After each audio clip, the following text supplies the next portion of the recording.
She was just sweeping spent casings from the concrete floor of the firing lanes. No rank insignia, no unit patches, just a maintenance worker in faded coveralls with a push broom and collection bin.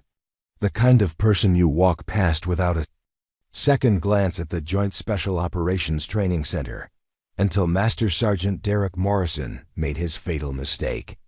He tossed her his custom rifle and challenged her in front of the entire International Sniper Symposium, his voice dripping with condescension and absolute certainty that he was about to humiliate a nobody. What happened next shattered everything. Those elite operators thought they knew about quiet competence. Before we reveal exactly how Sophia Chun made that impossible 3,285-yard shot look like child's play, drop a comment below and tell us which country you're watching from. And if you have respect for the warriors who never seek the spotlight, hit that subscribe button right now, because this story will fundamentally change how you see the people working quietly around you. The morning sun hadn't yet burned through the mountain mist when Sophia Chun arrived at Range Complex Alpha, her beat-up Honda Civic looking distinctly out of place among the military vehicles and contractor SUVs parked in neat rows. She pulled her maintenance cart from the trunk with practiced efficiency, the wheels squeaking slightly as they rolled across the asphalt. Her coveralls were military surplus, faded sage green with oil stains that told stories of countless hours maintaining equipment that others took for granted. Range Complex Alpha was the crown jewel of the Joint Special Operations Training Center, nestled in the Colorado Rockies, where thin air and unpredictable weather conditions created some of the most challenging shooting environments in the world. This week, it was hosting the International Precision Marksmanship Symposium, bringing together the most elite snipers from allied nations to share techniques, test equipment, and quietly compete for bragging rights that would last until the next gathering. The range itself was a testament to military engineering precision. 15 firing positions stretched across a concrete platform, overlooking a valley that extended more than 4,000 yards into the distance. Steel targets dotted the landscape at various ranges, from the relatively close 800-yard positions used for warm-up drills to the extreme distance targets that pushed the absolute limits of current technology and human capability.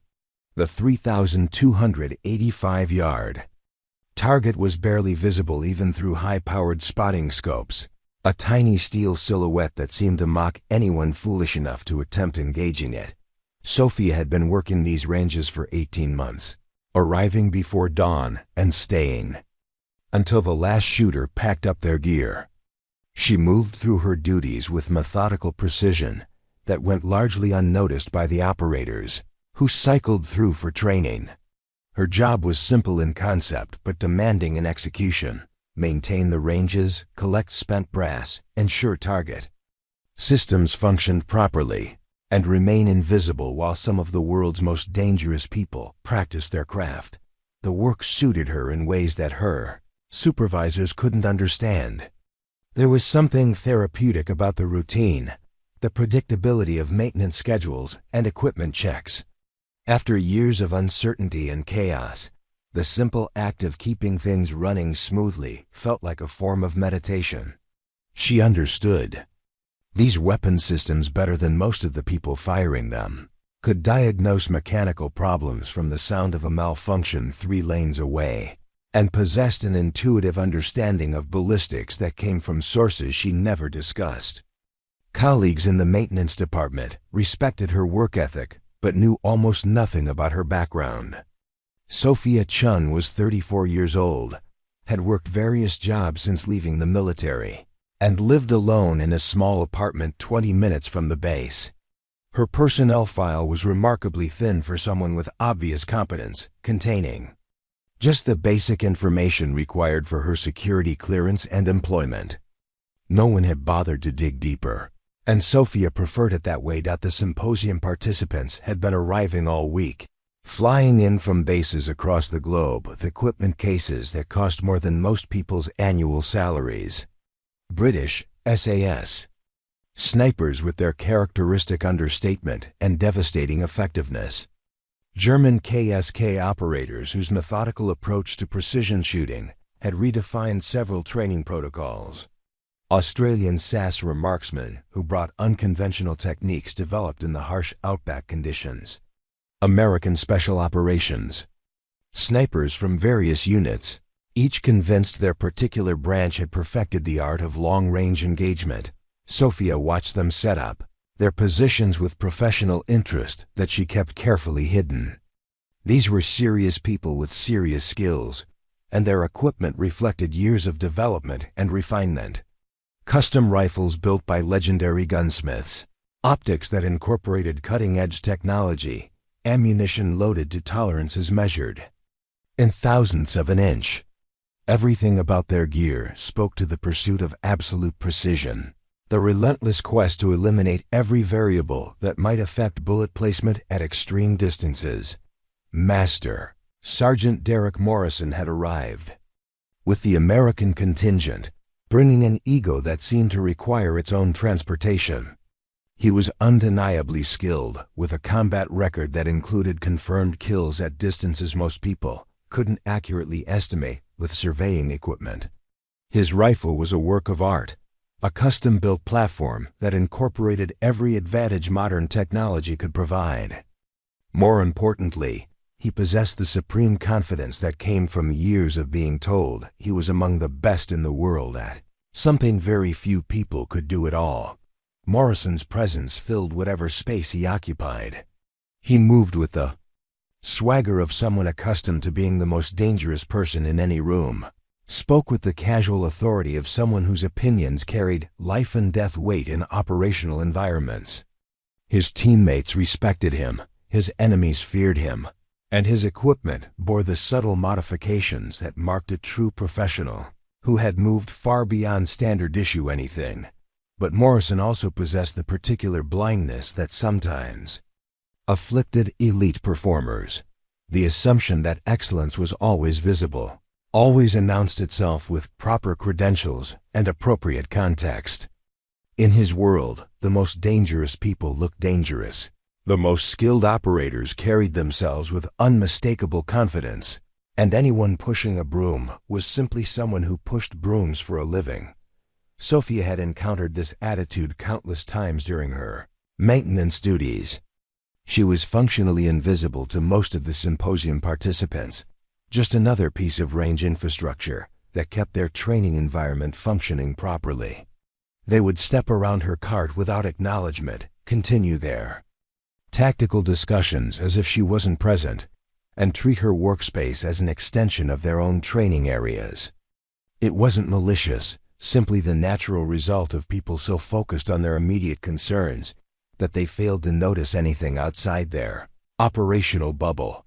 The irony wasn't lost on her. These were individuals trained to observe their environment with microscopic attention to detail, to notice the smallest changes that might indicate danger or opportunity. They could spot camouflaged positions at incredible distances, detect minute changes in terrain that suggested hidden threats, and read environmental conditions with precision that bordered on supernatural. But they consistently failed to see the person cleaning up after their training sessions, collecting their spent brass, and maintaining the equipment that made their excellence possible. Sophia had learned to appreciate this invisibility. It allowed her to work without interference, to observe without being observed, and to maintain the careful separation between her current life and her previous existence. The symposium participants saw what they expected to see: a maintenance worker doing maintenance work, someone whose presence was necessary but unremarkable, a background figure who enabled their important activities without requiring their attention or consideration. As the morning progressed and the serious shooting began, Sophia moved through her duties with practiced efficiency. She collected brass casings with the systematic approach she brought to all her tasks, sorting them by caliber and condition as she worked. The experienced eye she cast over each piece of spent ammunition revealed information that would have interested the shooters, pressure signs that indicated handload development issues, extractor marks that suggested timing problems, primer strikes that revealed trigger control deficiencies. But she kept these observations to herself, just as she kept most of her professional opinions private. Her job was to maintain the facility, not to provide unsolicited advice to people who hadn't asked for her input. The shooters had their own support personnel, their own equipment specialists, their own sources of expertise. Sophia Chun was just the person who swept up after they finished demonstrating their skills, invisible and unremarkable until someone made the mistake of assuming that invisible meant incompetent. Preparing and narrating this type of story took us long efforts and hard work, so if you are enjoying the story, please consider subscribing to our channel. The day was building toward something, though Sophia couldn't have predicted exactly what form it would take. Morrison's voice was getting louder as his audience grew larger, his demonstrations becoming more theatrical as he sensed the attention of his peers. The combination of elite talent and competitive ego was creating an atmosphere where someone would eventually feel compelled to make a statement, to establish dominance through a display of skill that couldn't be questioned or ignored. Sophia continued her work, collecting the physical evidence of precision and ego, waiting for the moment when her carefully maintained invisibility would be shattered by someone's assumption that competence always announced itself with appropriate fanfare. She had no way of knowing that Master Sergeant Derek Morrison was about to make the kind of mistake that would become legend among people who understood what real marksmanship looked like when it was stripped of everything except pure, devastating effectiveness. The mid-morning heat was beginning to build as Sophia methodically worked her way down the firing line, her collection bin already half filled with an assortment of brass casings that told stories their shooters probably didn't realize they were writing. Each piece of spent ammunition carried forensic evidence of the rifle that fired it, the loads that propelled it, and the shooter who pulled the trigger. To most people, brass was just brass, something to be swept up and recycled.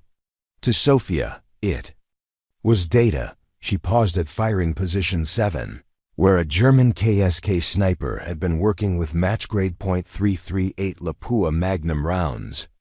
The ejected cases showed perfect pressure rings and minimal extraction marks, indicating a rifle and ammunition combination that had been carefully developed and refined. The primer strikes were centered and consistent, suggesting a trigger system that had been professionally tuned. Everything about these casings spoke to the methodical German approach to precision shooting. Nothing left to chance. Every variable controlled and optimized. 2 positions down, she found evidence of a very different shooting philosophy. British .300 Winchester Magnum cases showed the subtle signs of field-expedient handloads, ammunition that had been developed for specific operational requirements rather than laboratory perfection. The pressure signs were slightly higher than optimal, but within acceptable parameters for someone who valued terminal ballistics over brass longevity.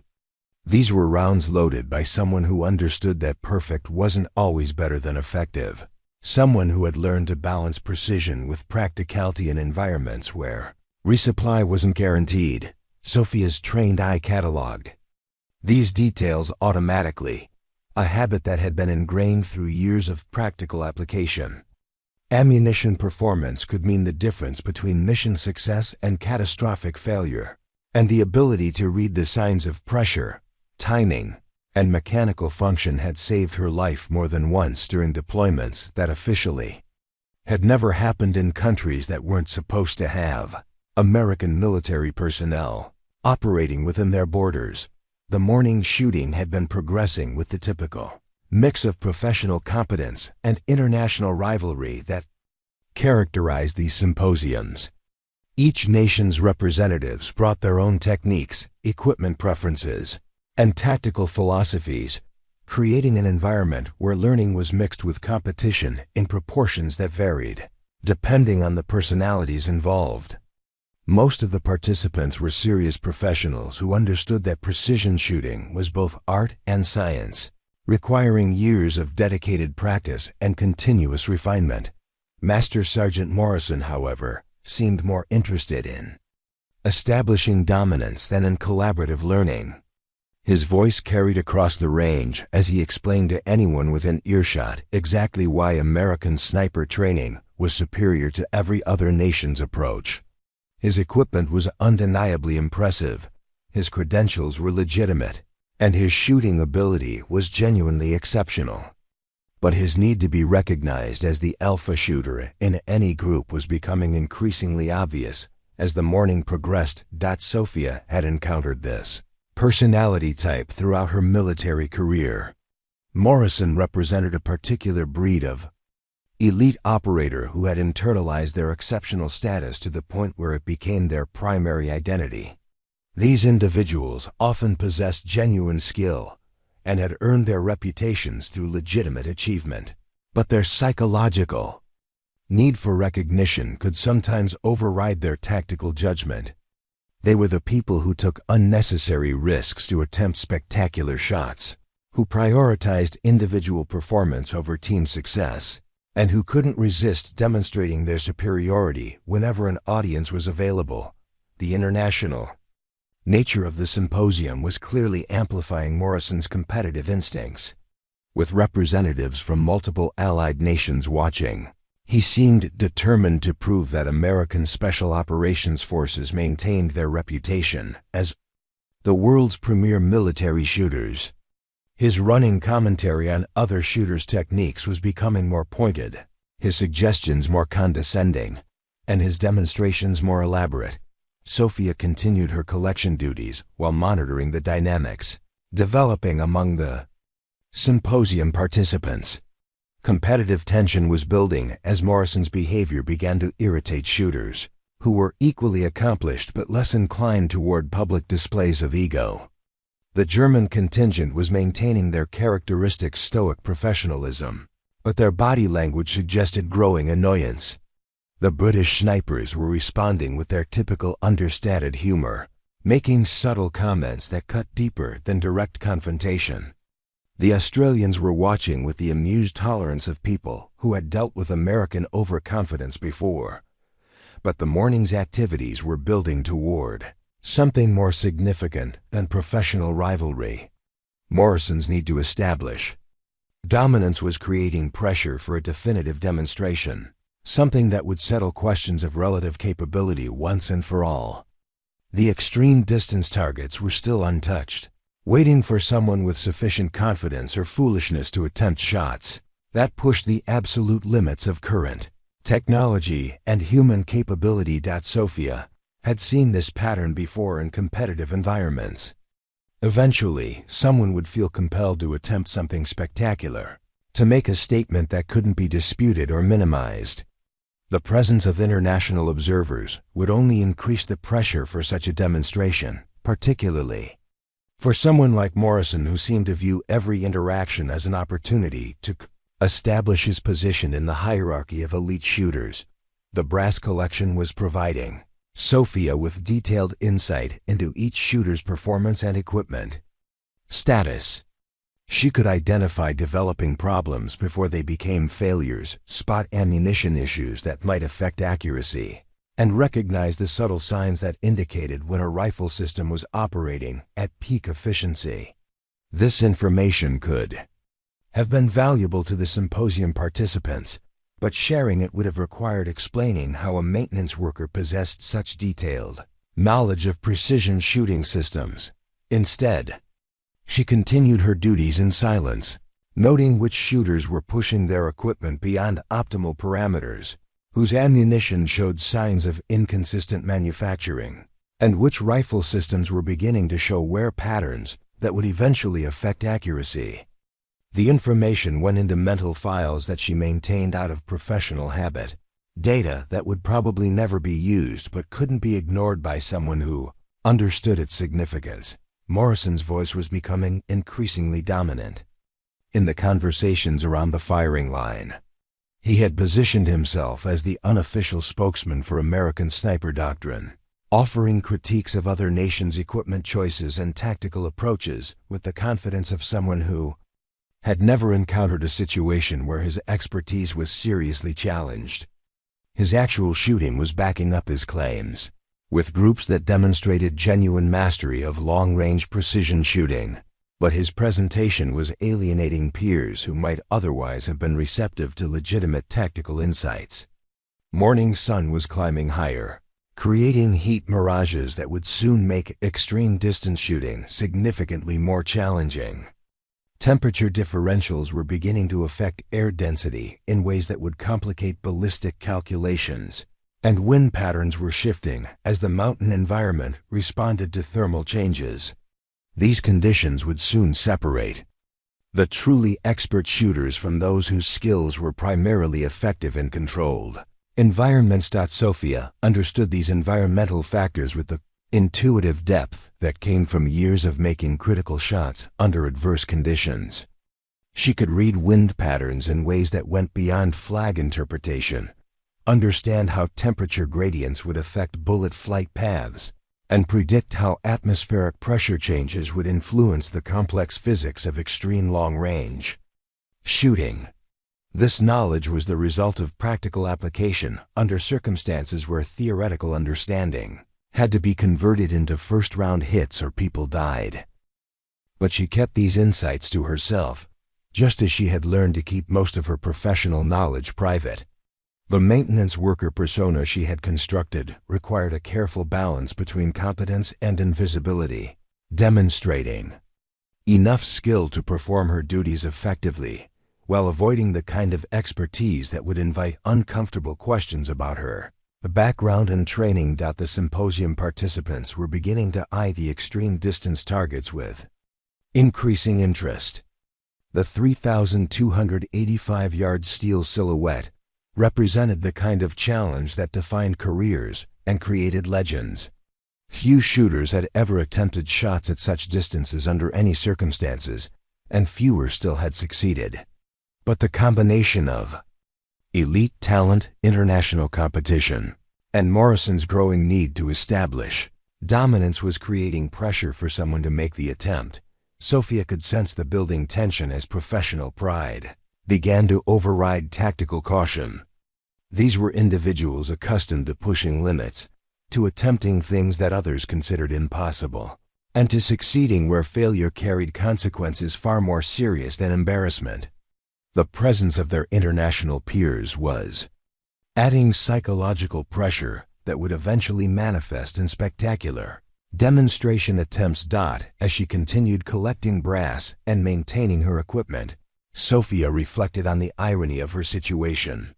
She was surrounded by some of the world's most skilled marksmen, people whose abilities were legendary within the special operations community, yet none of them recognized that their maintenance worker possessed capabilities that would have surprised even these elite professionals. The invisibility that came with her current role was both blessing and burden, protecting her from unwanted attention, while sometimes making her feel like a ghost haunting her own former life. The morning was progressing toward a confrontation that seemed increasingly inevitable. Morrison's ego, the competitive environment, and the presence of the ultimate shooting challenge were combining in ways that would soon require someone to make a definitive statement about their capabilities. Sofia continued her work, invisible and overlooked, waiting for the moment when someone's assumptions about competence and credentials would create an opportunity to demonstrate what quiet professionalism looked like when it was finally given permission to speak. The atmosphere on Range Complex Alpha had shifted from professional cooperation to barely concealed competition as the morning wore on. What had begun as a technical exchange between allied snipers was transforming into something more primal, the kind of territorial display that occurred when apex predators found themselves sharing the same hunting ground. Sofia could feel the tension building as she worked her way through the firing positions, collecting evidence of increasingly aggressive shooting as each national contingent tried to outperform the others. Master Sergeant Morrison had established himself at firing position 12, the prime real estate of the Range Complex. The position offered the best sight lines to all target arrays, optimal wind protection from the mountain ridges, and most importantly, maximum visibility for anyone wanting to observe his performance. His equipment was laid out with military precision, but also with the kind of theatrical attention to detail that suggested someone very aware of his audience. His rifle was a masterpiece of modern precision shooting technology. The action was a custom build by a legendary gunsmith whose waiting list extended years into the future and whose creations commanded prices that exceeded most people's annual incomes. The barrel was a match-grade stainless steel tube that had been hand-lapped to tolerances measured in 10,000ths of an inch. The stock was carbon fiber and aerospace aluminum, engineered to provide perfect bedding while minimizing weight and thermal expansion. The optic was German engineering at its finest, a scope that incorporated range-finding, environmental sensors, and ballistic computers that could calculate firing solutions faster than most shooters could think. But impressive as his equipment was, Morrison's real advantage lay in his accumulated experience. He had been shooting professionally for over 15 years, with deployments that had taken him to every environment where American Special Operations Forces operated. Desert heat that turned rifle barrels into convection ovens. Mountain cold that made metal components contract and shift 0 points. Humid jungles where atmospheric density played havoc with ballistic calculations. Urban environments where wind patterns were channeled and redirected by building configurations in ways that defied prediction. He had learned to read environmental conditions with the intuitive understanding that came from making shots where failure meant mission compromise or friendly casualties. His mental database included thousands of successful engagements, each one adding data points to his understanding of how bullets behaved under different circumstances. This experience base gave him confidence that bordered on arrogance, but it was arrogance built on a foundation of demonstrated competence. Sophia observed Morrison's setup process while maintaining her methodical approach to brass collection. His pre-shooting routine was elaborate, but not unnecessarily so, each step serving a specific purpose in his preparation for precision shooting. He checked his rifle's mechanical zero using a laser bore sight, verified that his scope rings hadn't shifted during transport, and confirmed that his bipod was properly adjusted for the concrete shooting platform. His ammunition was organized in a foam-lined case, each round inspected and sorted by weight and overall length to ensure maximum consistency. The other symposium participants were watching Morrison's preparations with professional interest mixed with growing irritation.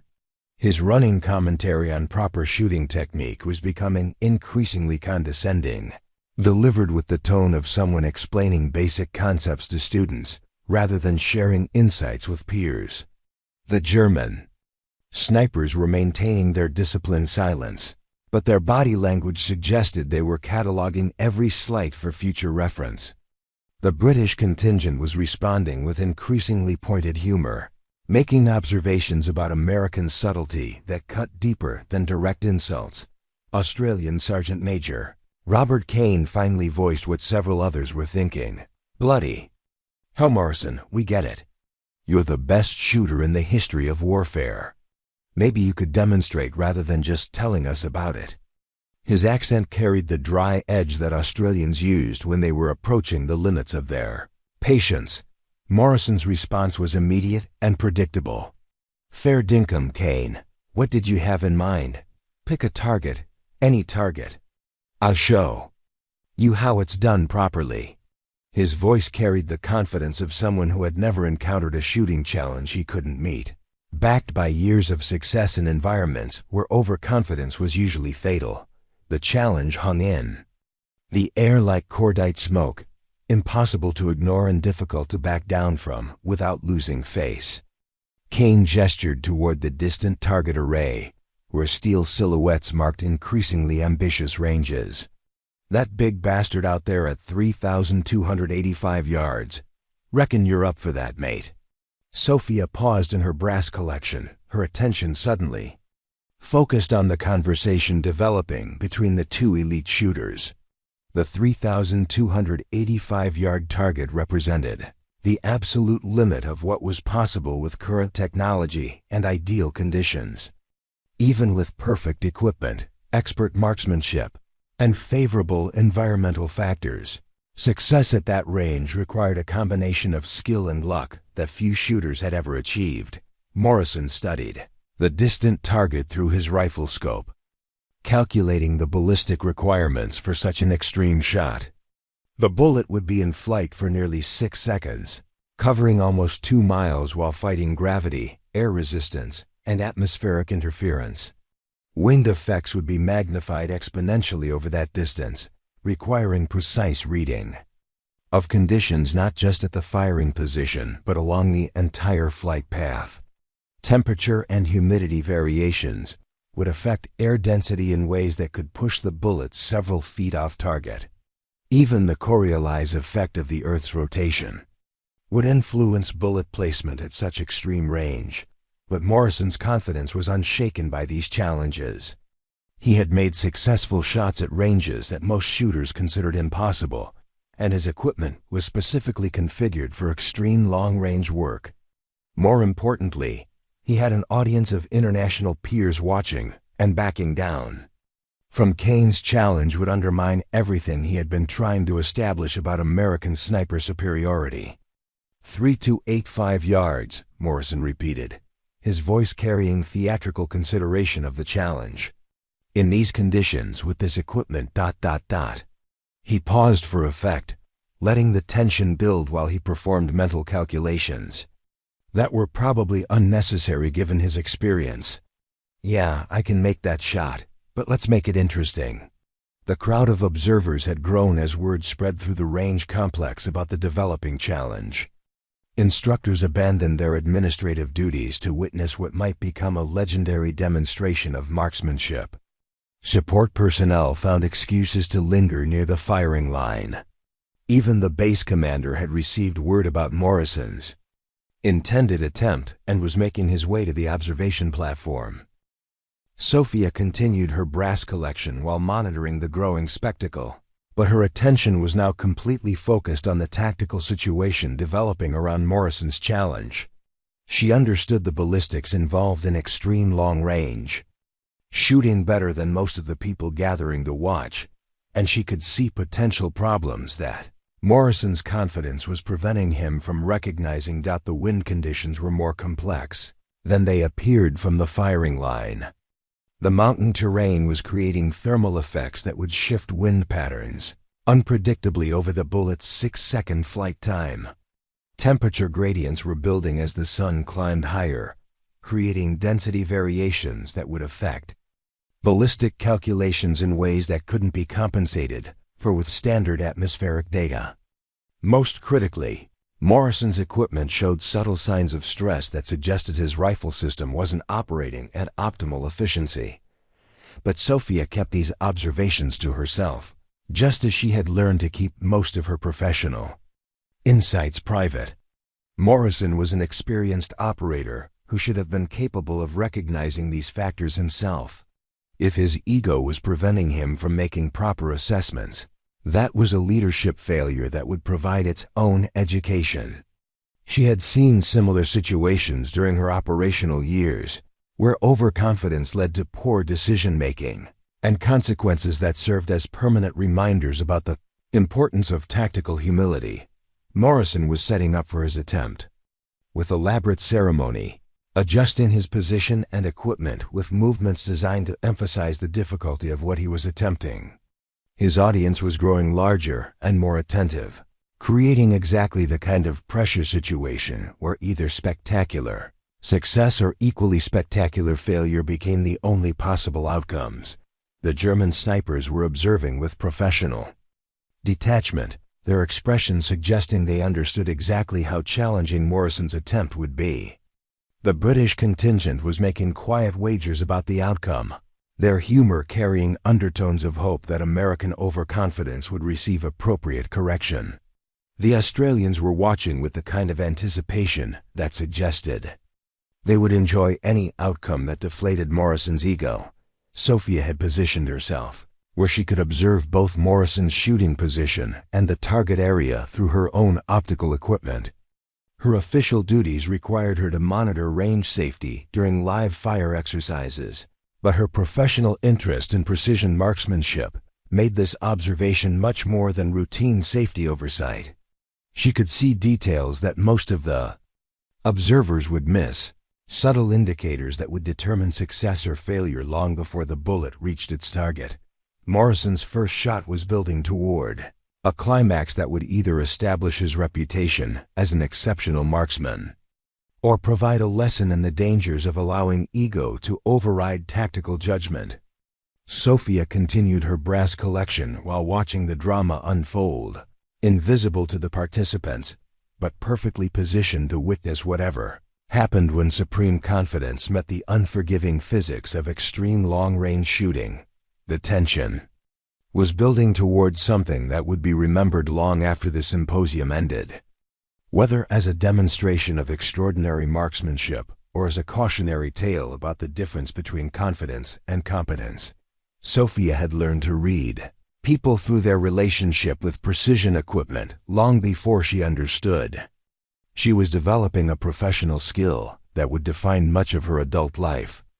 The way someone handled a rifle revealed everything about their training, experience, and psychological relationship with controlled violence. Morrison's elaborate setup ritual was telling her a story about competence mixed with insecurity, genuine ability undermined by the need for external validation. As she worked through the scattered brass casings near firing position 8, Sophia noticed details that the gathering crowd of observers was missing. Morrison's rifle, impressive as it appeared, was showing subtle signs of stress that suggested recent problems. The action was cycling with slightly more effort than optimal, indicating possible fouling or component wear. His bolt face showed microscopic scratches that suggested aggressive cleaning or poor maintenance techniques. Most critically, the scope mounting system had witness marks that indicated recent adjustment, possibly suggesting zero shift that Morrison might not have fully compensated for. These were the kinds of details that separated theoretical knowledge from operational expertise. Sophia had learned to spot equipment problems through years of working with precision weapons under circumstances where mechanical failure could compromise missions or endanger lives. A loose scope mount, degraded barrel accuracy, or ammunition inconsistency that might be acceptable on a training range could prove catastrophic in operational environments where second chances weren't available. Her own relationship with precision shooting had been forged in places where perfection was measured not by group size, but by mission success. Remote observation posts where single shots had to neutralize threats before they could compromise friendly positions. Counter-sniper operations where the ability to locate and engage enemy marksmen determined which side controlled key terrain. Hostage rescue scenarios where precision meant the difference between saving lives and creating additional casualties. But those experiences belonged to a different person living a different life, someone whose existence had been carefully buried beneath layers of bureaucratic amnesia and career transition programs. Sophia Chun, the maintenance worker, was supposed to have learned her equipment knowledge through technical manuals and on-the-job training, not through years of operational deployment where theory had been tested against reality under circumstances that demanded perfection. She continued collecting brass while monitoring Morrison's pre-shot routine. Her trained eye cataloging indicators that suggested his confidence might be exceeding his current capabilities. His breathing pattern was slightly elevated, indicating stress that he was trying to conceal from his audience. His grip on the rifle was marginally tighter than optimal, suggesting tension that would affect his natural point of aim. Most importantly, his scope adjustments were being made with unnecessary frequency, indicating uncertainty about his environmental calculations. The crowd gathering around Morrison's position included some genuinely elite shooters, whose own capabilities were substantial enough to recognize both competence and its limitations. German Obergefreiter Klaus Weber had been watching, Morrison's preparations with the kind of professional attention that missed nothing important. His own shooting credentials included successful engagements at ranges that most snipers never attempted, earned through deployments where German Special Operations Forces had operated in environments that demanded perfect marksmanship under impossible conditions. Weber's assessment of Morrison's setup was clearly not entirely positive.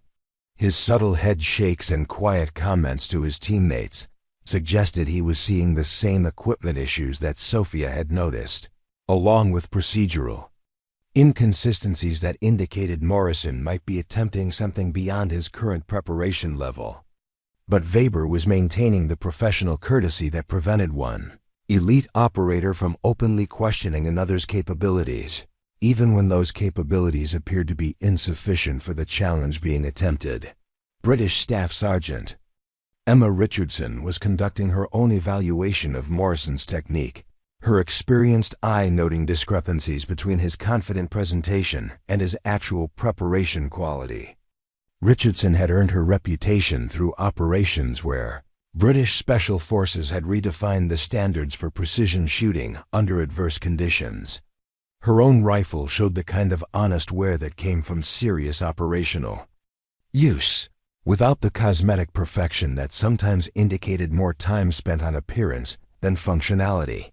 Sophia had observed Richardson's shooting earlier in the morning and recognized immediately that she was dealing with a world-class marksman whose capabilities were matched by genuine tactical humility.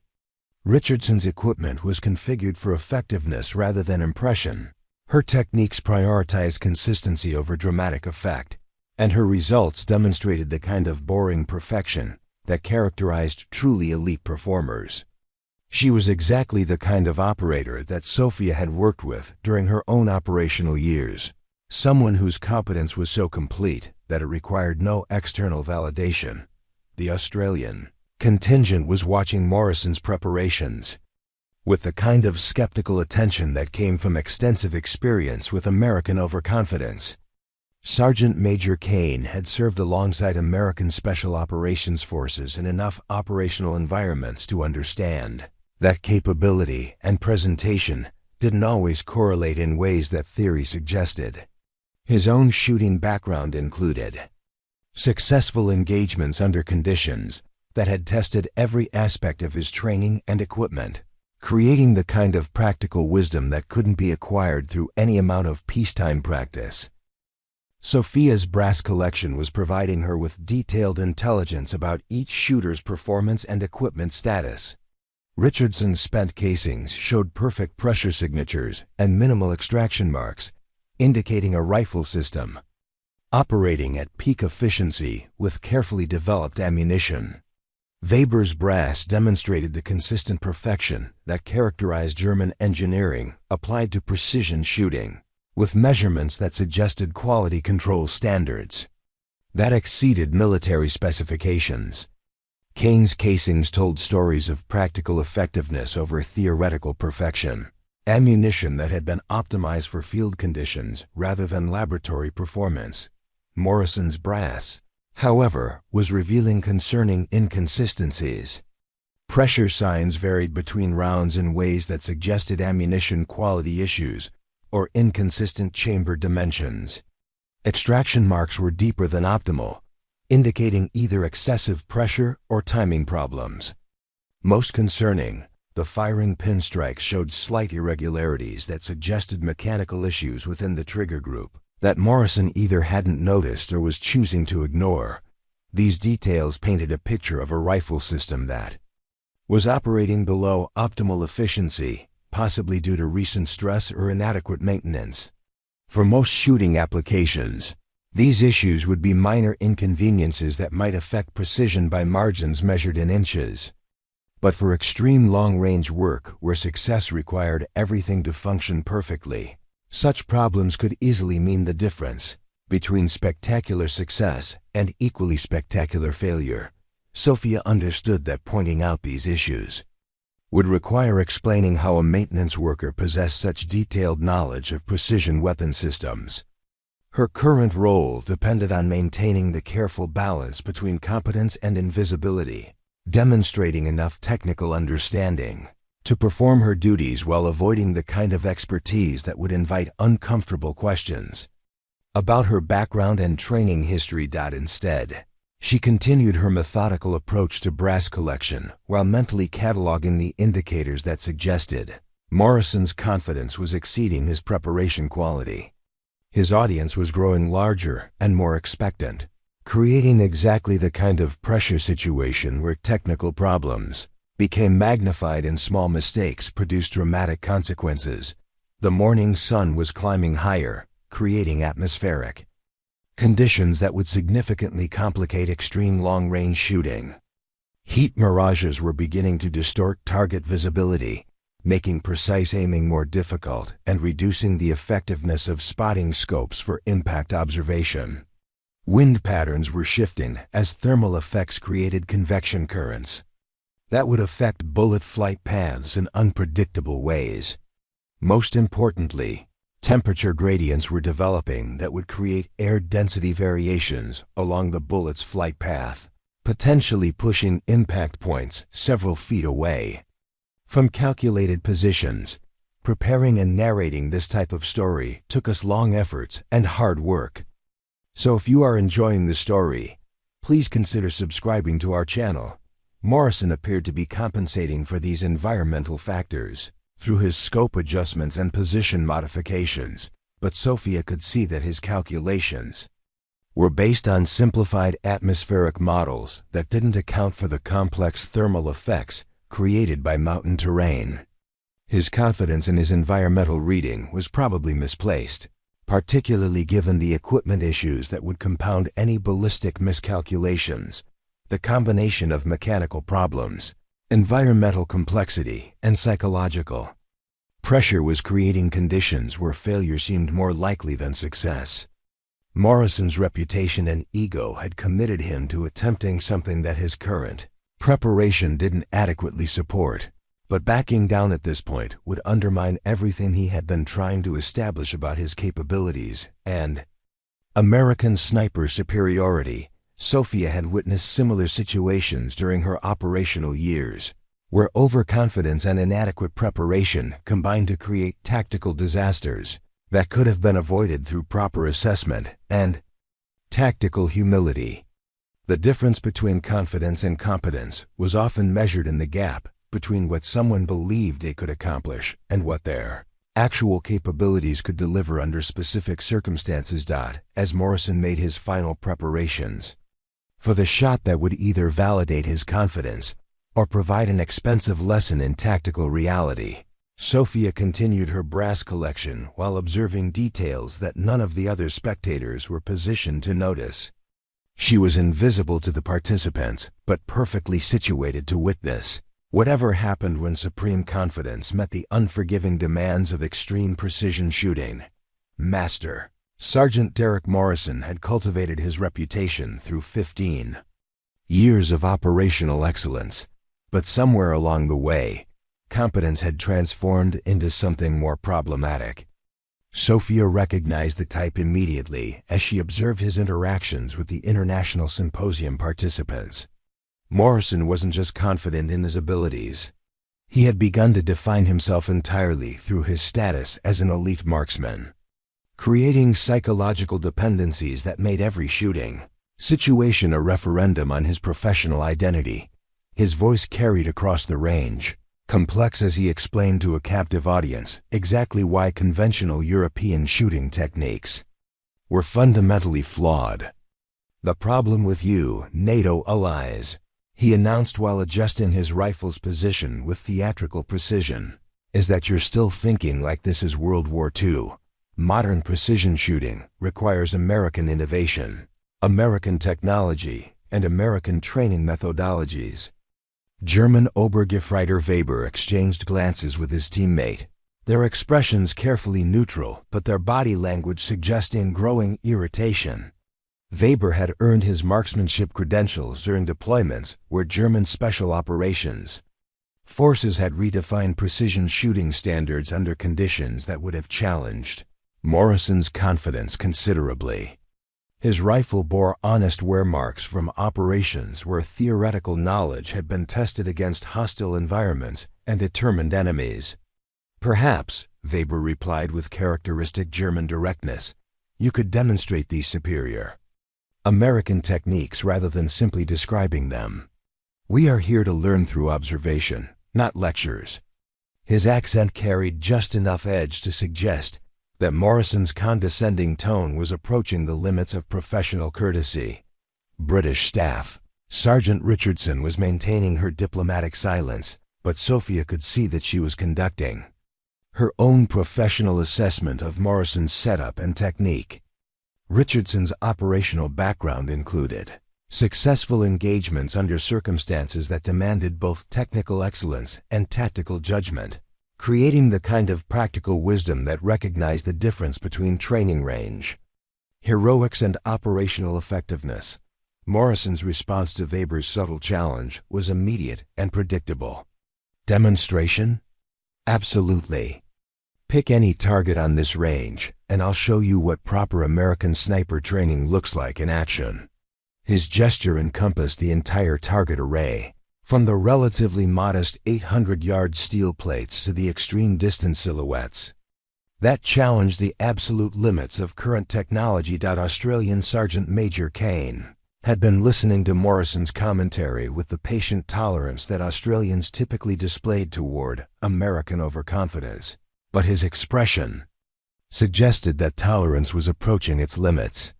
"Right then, Morrison. Since you're so bloody confident, let's see you engage that 3,285-yard target. Show us these superior American techniques on something that actually requires them." The challenge created immediate tension among the gathered observers. The extreme distance target represented a shot that few military snipers had ever attempted, much less successfully completed. Even under ideal conditions with perfect equipment, success at that range required a combination of technical expertise, environmental reading skills, and pure luck that made failure more likely than success. Sophia paused in her brass collection as she recognized the tactical situation developing around Morrison's growing commitment to attempting something that his current preparation didn't adequately support. She had witnessed similar scenarios during her operational years, where ego and peer pressure combined to push competent operators beyond their actual capabilities, creating situations where tactical judgment was compromised by psychological needs that had nothing to do with mission success. Morrison's acceptance of Kane's challenge was delivered with the kind of swagger that suggested he viewed extreme long-range shooting as merely an extension of his normal operational capabilities. 3-2-8-5 yards in these conditions? With this equipment and these techniques? He gestured toward his elaborate rifle setup with proprietary confidence. "Consider it done, mate. But let's make this educational for our international observers." The crowd gathering around Morrison's position had grown to include virtually everyone on the range complex who could abandon their duties to witness what was being billed as a demonstration of American sniper superiority. Range instructors, administrative personnel, and maintenance staff had found reasons to observe from vantage points that provided clear sight lines to both the firing position and the distant target area. Sophia positioned herself where her official duties required her to monitor range safety during live fire exercises, but her professional interest in precision marksmanship made this observation considerably more than routine oversight. Her vantage point allowed her to see details that most observers would miss, subtle indicators that would determine success or failure long before any bullet reached its intended target. Morrison's pre-shot routine had become increasingly elaborate.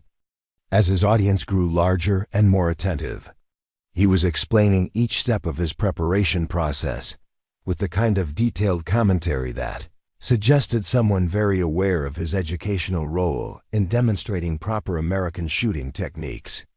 His rifle adjustments were being made with dramatic precision, each scope click and position modification accompanied by explanations of the sophisticated ballistic calculations that informed his decisions. Environmental conditions are critical. At these extreme ranges, Morrison announced while consulting his atmospheric monitoring equipment, temperature, humidity, barometric pressure, wind speed and direction at multiple points along the flight path.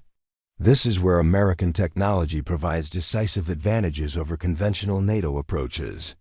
His ballistic computer was an impressive piece of technology that incorporated environmental sensors, range-finding capabilities, and sophisticated software that could calculate firing solutions faster than most shooters could perform manual calculations.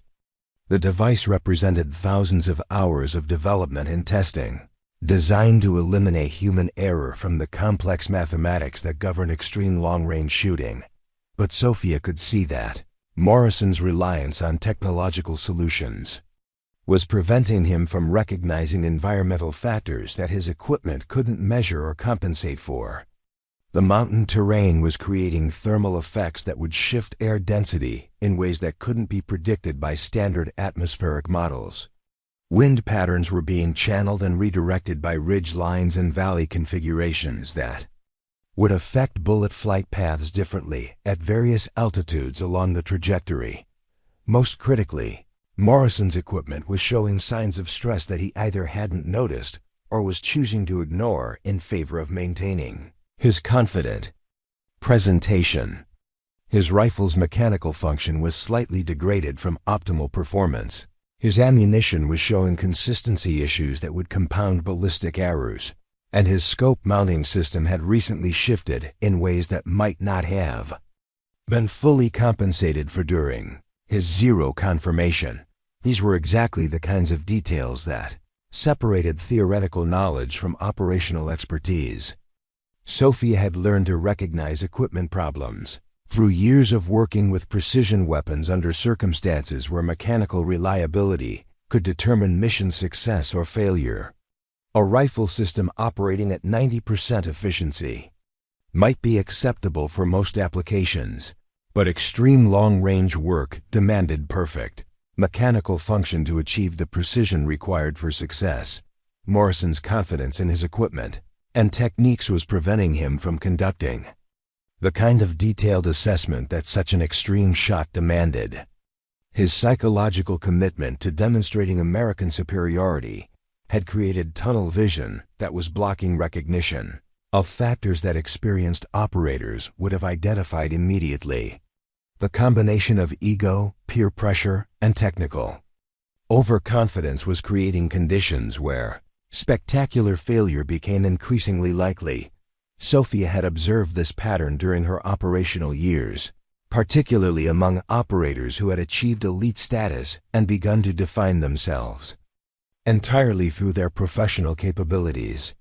Success could create psychological dependencies that made every challenge a test of personal worth rather than a tactical problem, requiring objective assessment and appropriate preparation.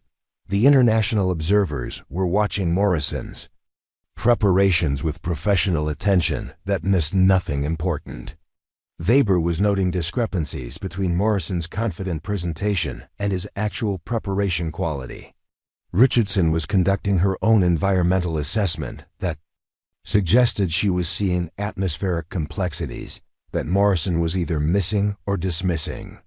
Kane was observing with the kind of skeptical attention that came from extensive experience with American overconfidence in competitive situations, but none of them were positioned to see the equipment issues that Sophia had identified, or to recognize the subtle indicators that suggested Morrison's confidence was exceeding his current capabilities by margins that could prove embarrassing. Her maintenance role provided access to details that even experienced shooters might miss unless they were specifically looking for signs of mechanical problems or performance degradation. Morrison's commitment to attempting the extreme distance shot was becoming irreversible as his audience grew larger and his rhetoric became more grandiose. He had painted himself into a tactical corner where backing down would undermine everything he had been trying to establish about his capabilities and American sniper training superiority. The only remaining options were spectacular success or equally spectacular failure. With very little middle ground available. As Morrison made his final equipment adjustments and began settling into his shooting position, Sophia continued her brass collection while observing the tactical situation with the kind of professional attention that recognized potential disaster developing in real time. She was witnessing someone whose competence was genuine, but whose preparation was inadequate for the challenge he was attempting, creating exactly the kind of situation where confidence and reality would soon engage in direct confrontation. First indication that Morrison's confidence might be misplaced came not from his shooting position, but from Sophia's methodical observation of details that everyone else was missing. As she collected brass casings from firing position 9, her trained eye caught something that made her pause in her systematic work routine. Morrison's rifle, for all its impressive customization and obvious expense, was exhibiting subtle mechanical inconsistencies that suggested recent stress or inadequate maintenance. The bolt face showed microscopic scoring patterns that indicated either aggressive cleaning techniques or component wear that hadn't been properly addressed. More concerning, the extractor claw had slight deformation that would affect case extraction timing and potentially influence chamber pressure dynamics. These weren't catastrophic failures, but they represented performance degradation that could compound other variables in ways that became critical at extreme ranges. Sophia's recognition of these issues came from years of maintaining precision weapons under operational conditions where mechanical reliability directly influenced mission success rates. She had learned to spot the early warning signs of component failure, ammunition problems, and system degradation through practical experience that couldn't be replicated in training environments. A rifle that functioned acceptably at moderate ranges might prove inadequate for extreme distance work, where every variable had to perform perfectly, but pointing out these observations would require explaining how a maintenance worker possessed such detailed knowledge of precision weapon systems, something that would inevitably lead to uncomfortable questions about her background and training history. Instead, she continued her brass collection while monitoring the developing situation with professional interest that she kept carefully hidden from the growing crowd of observers. Morrison had positioned himself behind his rifle with the kind of theatrical precision that suggested someone very aware of his audience's attention. His shooting position was technically correct, but unnecessarily elaborate, each adjustment made with dramatic emphasis that highlighted the supposed sophistication of his technique. He was clearly enjoying his role as instructor and demonstrator, explaining each decision to his international audience with the confidence of someone who had never encountered a shooting challenge he couldn't overcome.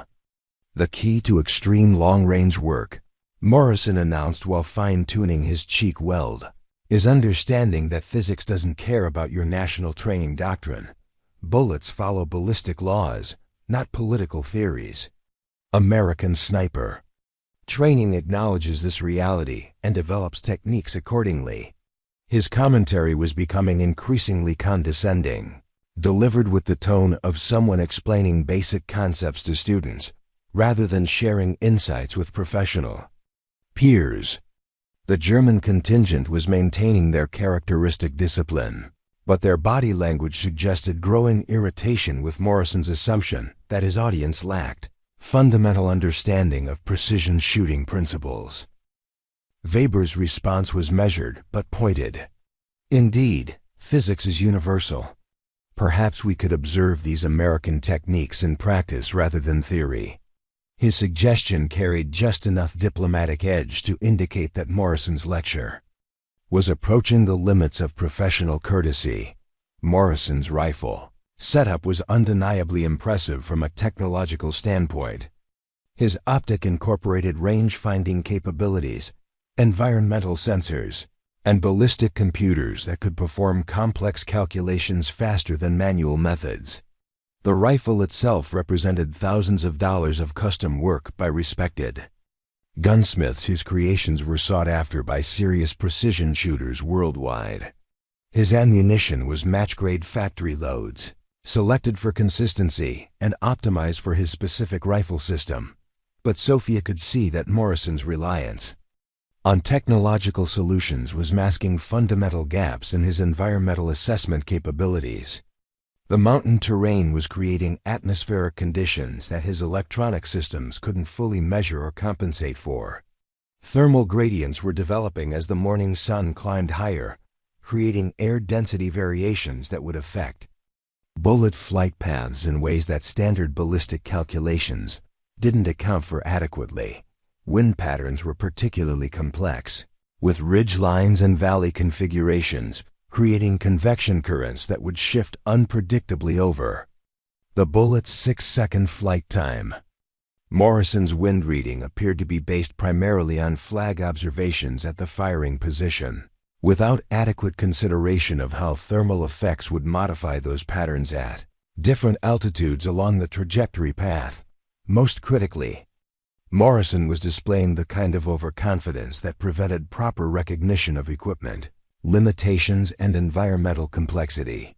His psychological commitment to demonstrating American superiority had created tunnel vision that was blocking assessment of factors that could easily determine success or failure. The combination of ego, technological dependence, and inadequate environmental reading was creating conditions where spectacular failure became increasingly probable. Sophia had encountered this pattern frequently during her operational years, particularly among operators who had achieved elite status and begun to believe their own publicity. Success could create psychological dependencies that made every challenge a referendum on personal worth rather than a tactical problem, requiring objective analysis and appropriate preparation. Morrison was exhibiting classic symptoms of someone whose confidence had exceeded his actual preparation, quality by dangerous margins. British Staff Sergeant Richardson was conducting her own professional assessment of Morrison's technique and preparation, her experienced eye noting discrepancies that suggested potential problems. Richardson's operational background included successful engagements under conditions that had tested every aspect of her training and equipment, creating practical wisdom that recognized the difference between confidence and competence. Her own rifle showed honest wear from serious operational use, configured for effectiveness rather than appearance. The stock had been modified for her specific anthropometric requirements. The optic was a proven design selected for reliability over technological sophistication, and her ammunition was hand-loaded to specifications developed through extensive testing under field conditions. Everything about her equipment spoke to practical effectiveness over impressive presentation. Australian Sergeant Major Kane was watching Morrison's preparations with the kind of skeptical attention that came from extensive experience with American overconfidence in competitive situations. Kane had served alongside American Special Operations Forces in enough operational environments to understand that capability and presentation didn't always correlate in predictable ways.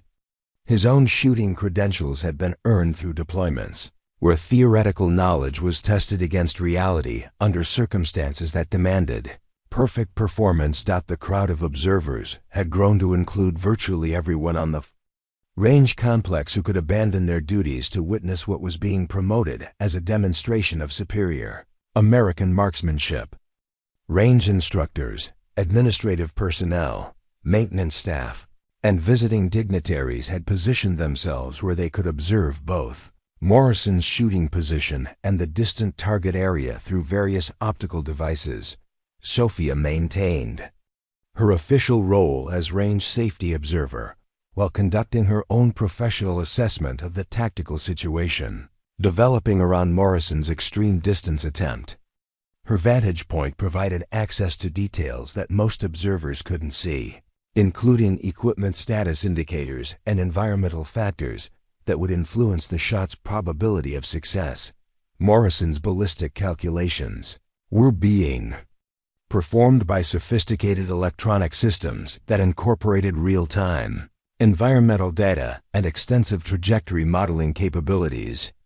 The technology was impressive and generally reliable, But Sophia could see that it was being used to compensate for fundamental gaps in Morrison's environmental reading skills rather than to enhance already solid foundational knowledge. The atmospheric conditions were more complex than Morrison's equipment could fully account for. Temperature inversions were creating density layers that would affect bullet flight paths differently at various altitudes. Humidity gradients were developing that would influence air resistance in ways that standard ballistic models couldn't predict accurately. Most importantly, wind patterns were being modified by thermal effects that Morrison's surface level measurements couldn't adequately characterize. These environmental complexities weren't unusual for mountain shooting environments, but they required the kind of practical experience that came from making critical shots under similar conditions. Morrison's confidence suggested he believed his technological solutions could substitute for that experiential knowledge. But Sophia understood that extreme long-range shooting demanded intuitive understanding that couldn't be programmed into any computer system. His ammunition selection was appropriate for extreme distance work, but Sophia could see from the brass she had collected earlier that his rifle was experiencing consistency issues that would compound ballistic errors. Pressure variations between rounds, timing problems in the actions function, and scope mounting irregularities were creating accuracy degradation that Morrison either hadn't noticed or was choosing to ignore.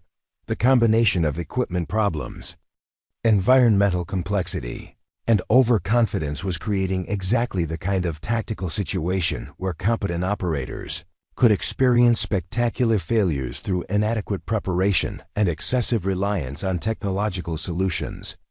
Morrison had committed himself to attempting something that his current readiness level didn't adequately support, but his psychological investment in the demonstration made backing down impossible without losing face. Sophia continued her brass collection while observing the final stages of Morrison's preparation, recognizing that she was about to witness either an exceptional demonstration of marksmanship or an expensive lesson in the difference between confidence and competence. Her invisible position provided perfect access to details that would determine the outcome, but her maintenance worker role prevented her from sharing observations that might have improved Morrison's probability of success. As Morrison settled into his final shooting position and began his breathing routine, Sophia found herself hoping that his confidence wasn't as misplaced as her professional assessment suggested it might be. The moment arrived with the kind of theatrical buildup that Morrison seemed to thrive on, his final preparations stretching across several minutes as he explained each decision to his captive audience of international observers. The 3,285-yard target shimmered in the distance like a mirage, barely visible even through high-powered optics, representing the absolute limit of what current technology and human capability could achieve. Under perfect conditions, Morrison's breathing had settled into the controlled rhythm that serious precision shooters use to manage physiological factors that could affect shot placement. His heart rate was elevated from the stress of performing under observation, but his technique was managing those variables with practiced efficiency. The rifle seemed to disappear into his shoulder as he achieved the kind of natural point of aim that eliminated muscular tension and created a stable shooting platform. "Wind conditions are variable but manageable," Morrison announced to his audience, his voice carrying the confidence of someone who had made difficult shots under adverse conditions. 2 to 3 miles per hour from the 7 o'clock position, with thermal effects creating some vertical component that my ballistic computer has compensated for accordingly. His scope adjustments had been made with elaborate precision, each click of elevation and windage accompanied by explanations of the sophisticated calculations that informed his decisions. The ballistic computer mounted to his rifle rail was displaying firing solution data that incorporated range, atmospheric conditions, and trajectory modeling that would have been impossible to calculate manually within any reasonable time frame.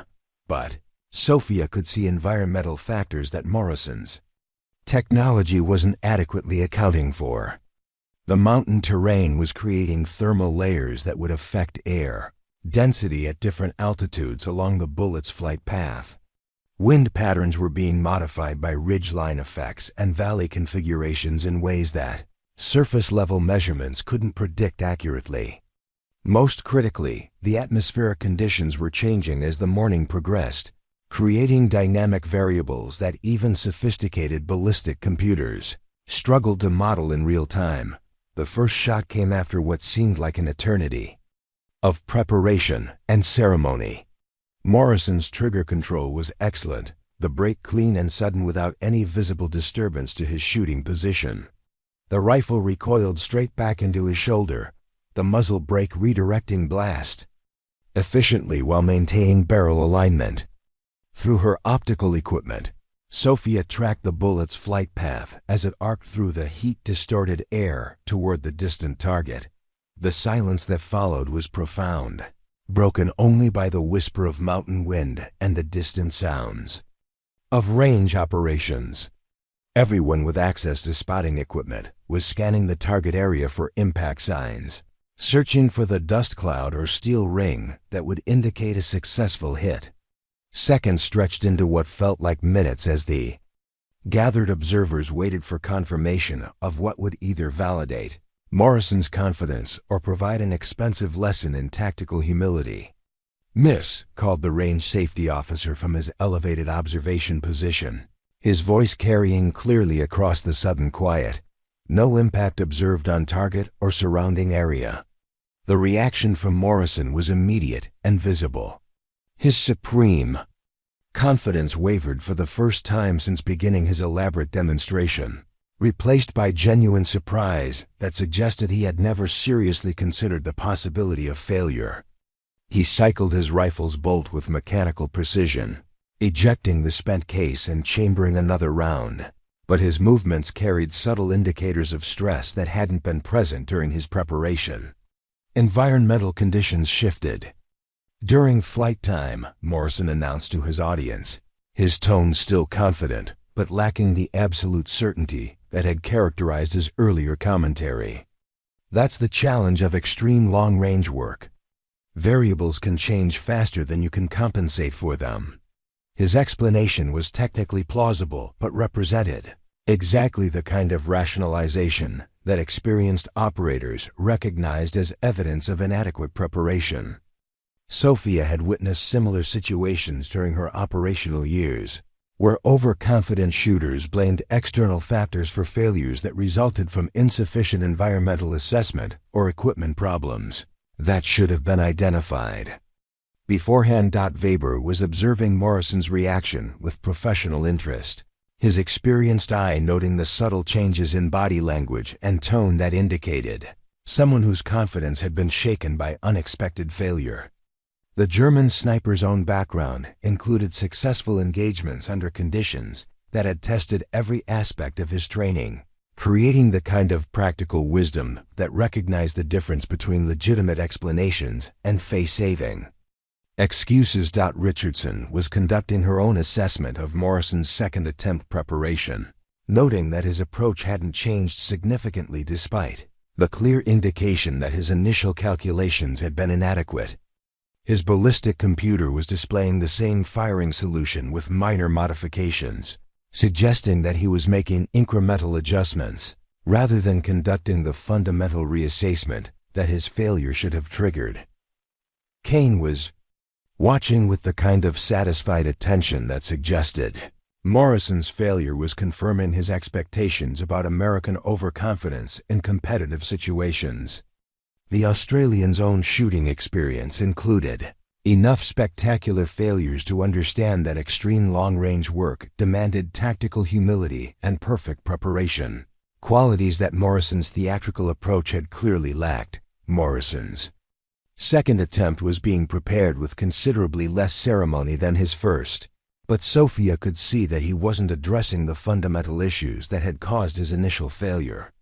His environmental assessment remained inadequate for the complex atmospheric conditions.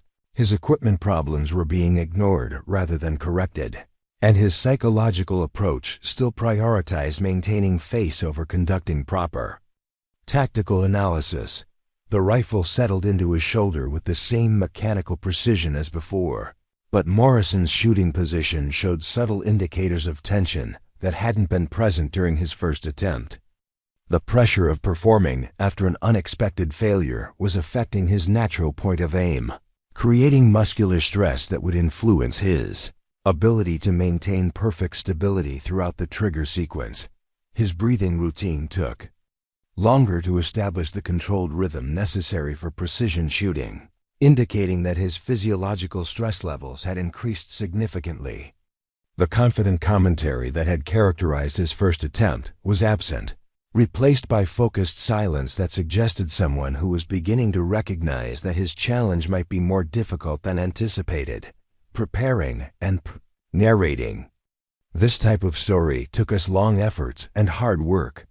So if you are enjoying the story, please consider subscribing to our channel. The second shot broke with less theatrical build-up.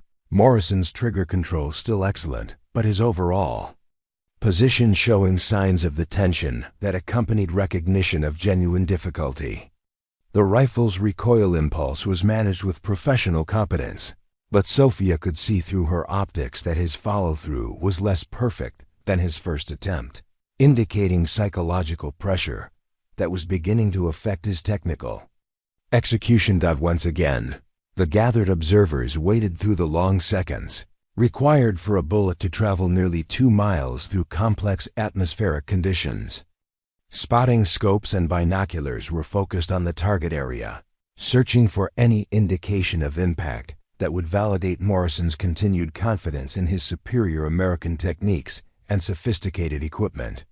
"Miss," announced the range safety officer for the second time, his voice carrying across the range complex with authority that couldn't be questioned or disputed.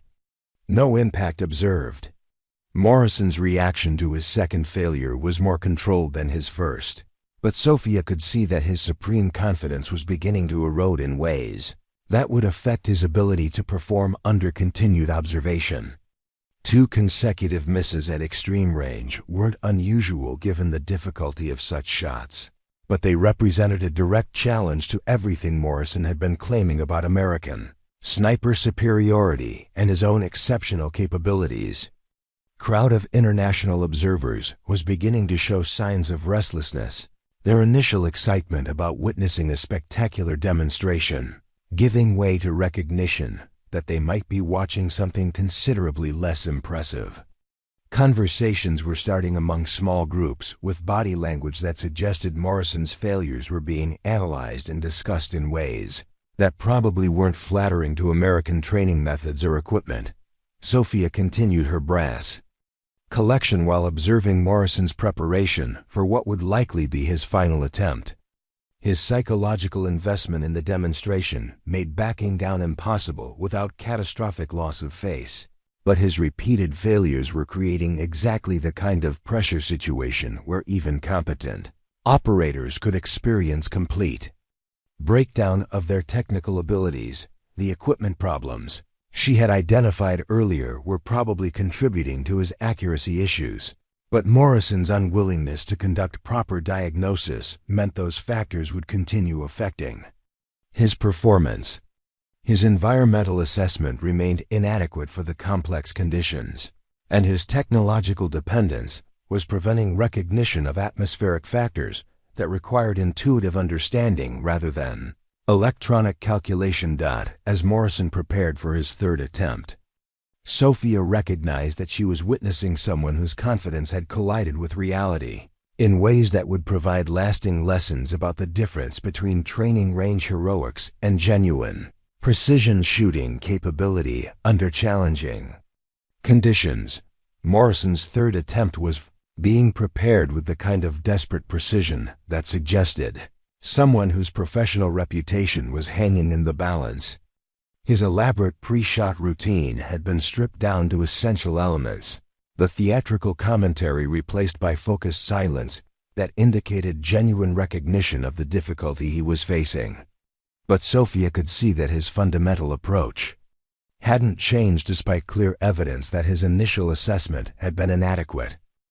The gathered crowd of international observers was no longer watching with anticipation of witnessing spectacular marksmanship. Instead, their attention carried the uncomfortable fascination that accompanied watching someone's confidence crumble in real time. Morrison's repeated failures at a shot he had claimed would demonstrate American superiority were creating exactly the kind of situation where professional reputations could be permanently damaged. Weber was exchanging quiet comments with his German teammates, their body language suggesting professional assessment of Morrison's technique that wasn't particularly favorable. Richardson was maintaining diplomatic silence, but her expression indicated someone who was witnessing confirmation of her own skeptical evaluation of Morrison's preparation quality. Kane was observing with barely concealed satisfaction his experience with American overconfidence being validated in ways that would provide stories for years to come. Sophia had positioned herself where she could observe both Morrison's shooting position and the reactions of his audience while maintaining her official role as range safety monitor. Her vantage point provided access to details that most observers couldn't see, including subtle indicators that Morrison's equipment problems were compounding his environmental assessment failures in ways that made success increasingly unlikely. Morrison's rifle was showing increasing signs of mechanical stress as he cycled through multiple attempts. The bolt was requiring slightly more effort to operate smoothly, indicating possible fouling accumulation or component wear that was affecting the action's timing. His scope mounts were exhibiting witness marks that suggested shifting under recoil stress, potentially compromising his zero in ways that would send shots wide regardless of his ballistic calculations. Most critically, Morrison's ammunition was demonstrating consistency issues that Sophia had identified earlier through her brass examination. Pressure variations between rounds were creating velocity inconsistencies that would compound ballistic errors exponentially at extreme ranges. These weren't catastrophic problems, but they represented performance degradation that could easily account for missing a target at 3,285 yards. But Morrison's psychological investment in the demonstration prevented him from conducting the kind of systematic diagnosis that might have identified these issues. His technological dependence had created blind spots in his troubleshooting methodology, leading him to trust electronic solutions over fundamental mechanical assessment. The combination of ego and inadequate preparation was creating exactly the kind of tactical failure that experienced operators learned to avoid through hard-earned wisdom. As Morrison settled behind his rifle for what everyone understood would be his final attempt, the range complex had grown unnaturally quiet.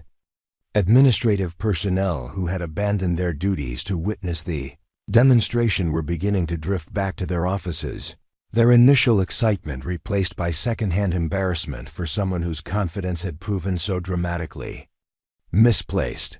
Range instructors were maintaining professional courtesy, but their expressions suggested they were witnessing exactly the kind of ego-driven failure that they used as cautionary examples in their training programs. The international symposium participants were observing with the kind of professional attention that missed nothing important, creating mental notes that would influence their assessment of American training methods and operational capabilities. Morrison's breathing routine was taking longer to establish than his previous attempts, indicating stress levels that were affecting his physiological control. His heart rate was elevated beyond optimal parameters, creating tremor patterns that would influence his ability to maintain perfect stability during the trigger sequence.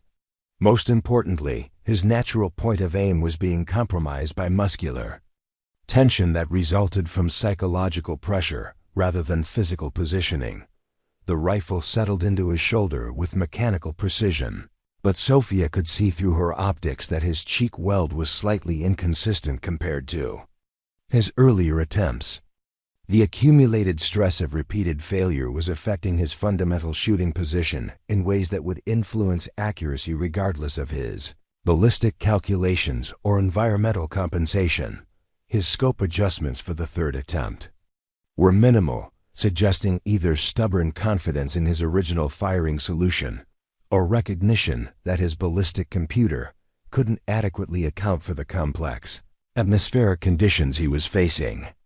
The technological sophistication of his equipment was proving inadequate for environmental factors that required intuitive understanding developed through years of practical experience under similar conditions. Morrison's trigger control remained technically sound, but Sophia could detect subtle changes in his timing that indicated someone whose confidence had been shaken by unexpected failure. The psychological pressure of performing under international observation after repeated misses was creating exactly the kind of stress that affected even experienced operators' ability to execute fundamental techniques properly. The third shot broke with clean precision. Morrison's follow-through maintaining proper form despite the obvious stress he was experiencing. The rifle's recoil impulse was managed with professional competence, but Sophia could see that his recovery time was slower than optimal, indicating someone whose concentration was being affected by factors beyond pure marksmanship technique. Through her spotting equipment, Sophia tracked the bullet's flight path as it disappeared into the heat distortion and atmospheric interference that characterized extreme long-range shooting. The mathematical probability of success at such distances was low even under perfect conditions, but Morrison's equipment problems and environmental assessment failures had reduced his chances to near zero. The silence that followed stretched longer than Morrison's previous attempts, as if the gathered observers were hoping that extended waiting might somehow produce the success that would salvage his demonstration. But eventually, reality asserted itself with the kind of finality that no amount of technological sophistication or professional confidence could overcome. "Miss," announced the range safety officer for the third time, his voice carrying across the range complex with authority that ended any remaining doubt about Morrison's ability to validate his claims. No impact observed. Morrison's reaction to his third consecutive failure was carefully controlled, but Sophia could see that his supreme confidence had been completely shattered by the collision between expectation and reality. He cleared his rifle's chamber with mechanical precision and began securing his equipment with movements that suggested someone whose psychological investment in the demonstration had been completely invalidated. The crowd of international observers was beginning to disperse, their conversations carrying undertones that suggested Morrison's failures would become cautionary examples about the dangers of overconfidence and inadequate preparation. His attempt to demonstrate American sniper superiority had instead provided a lesson about the importance of tactical humility and proper environmental assessment. Weber approached Morrison's position with diplomatic courtesy, but his comments carried professional observations that weren't entirely complimentary. Extreme distance shooting requires perfect conditions and perfect preparation, he noted with characteristic German directness. Perhaps the environmental factors were more complex than initially assessed. Richardson maintained her diplomatic silence, but her expression suggested someone who had witnessed confirmation of her own professional assessment of Morrison's preparation quality. Kane was observing the aftermath with barely concealed satisfaction, his experience with American overconfidence being validated in ways that would influence his future interactions with supposedly superior American techniques. Sophia continued her brass collection while observing the social dynamics that followed Morrison's spectacular failure. His teammates were providing supportive commentary about the difficulty of extreme range shooting, but their body language suggested embarrassment about being associated with such a public demonstration of inadequate preparation. As Morrison packed his equipment with considerably less ceremony than he had displayed during setup, Sophia recognized that she had witnessed exactly the kind of ego-driven failure that her operational experience had taught her to avoid. Overconfidence, technological dependence, and an adequate environmental assessment had combined to create a tactical disaster that could have been prevented through proper preparation and tactical humility. The aftermath of Morrison's failed demonstration was creating exactly the kind of opportunity that Sophia had learned to recognize during her operational years. Someone's spectacular failure often created situations where quiet competence could shine. By contrast, where demonstrated ability carried more weight than impressive credentials or elaborate equipment, but taking advantage of such opportunities required careful consideration of consequences and potential exposure of capabilities that were supposed to remain hidden beneath her maintenance worker persona. As Morrison completed his humiliating retreat from the firing line, Sophia found herself considering whether the time had come to step out of the shadows and demonstrate what genuine precision shooting capability looked like when it was backed by proper preparation and tactical wisdom. The aftermath of Morrison's spectacular failure created a vacuum of uncomfortable silence that nobody seemed eager to fill. The international observers were dispersing with the kind of diplomatic discretion that prevented direct commentary on what they had just witnessed, but their body language spoke volumes about their assessment of American claims regarding sniper superiority. Sophia continued her methodical brass collection, while monitoring the social dynamics that were reshaping relationships among the symposium participants. Morrison was packing his equipment with mechanical efficiency, his movements stripped of the theatrical confidence that had characterized his setup routine. The custom rifle that had been displayed like a work of art was now being secured with utilitarian haste, as if its owner wanted to minimize the time it remained visible to observers who had witnessed its failure to deliver promised performance. His teammates were providing supportive commentary about environmental complexity and equipment variables, but their efforts felt hollow against the reality of 3 consecutive misses at a range Morrison had claimed was well within his capabilities. German Obergefreiter Weber was conducting a quiet debrief with his teammates, their conversation carried out in rapid German that suggested professional analysis of what they had observed. Sophia's operational language training allowed her to understand fragments of their discussion, which included pointed observations about American overconfidence and the importance of proper environmental assessment in extreme-range shooting scenarios.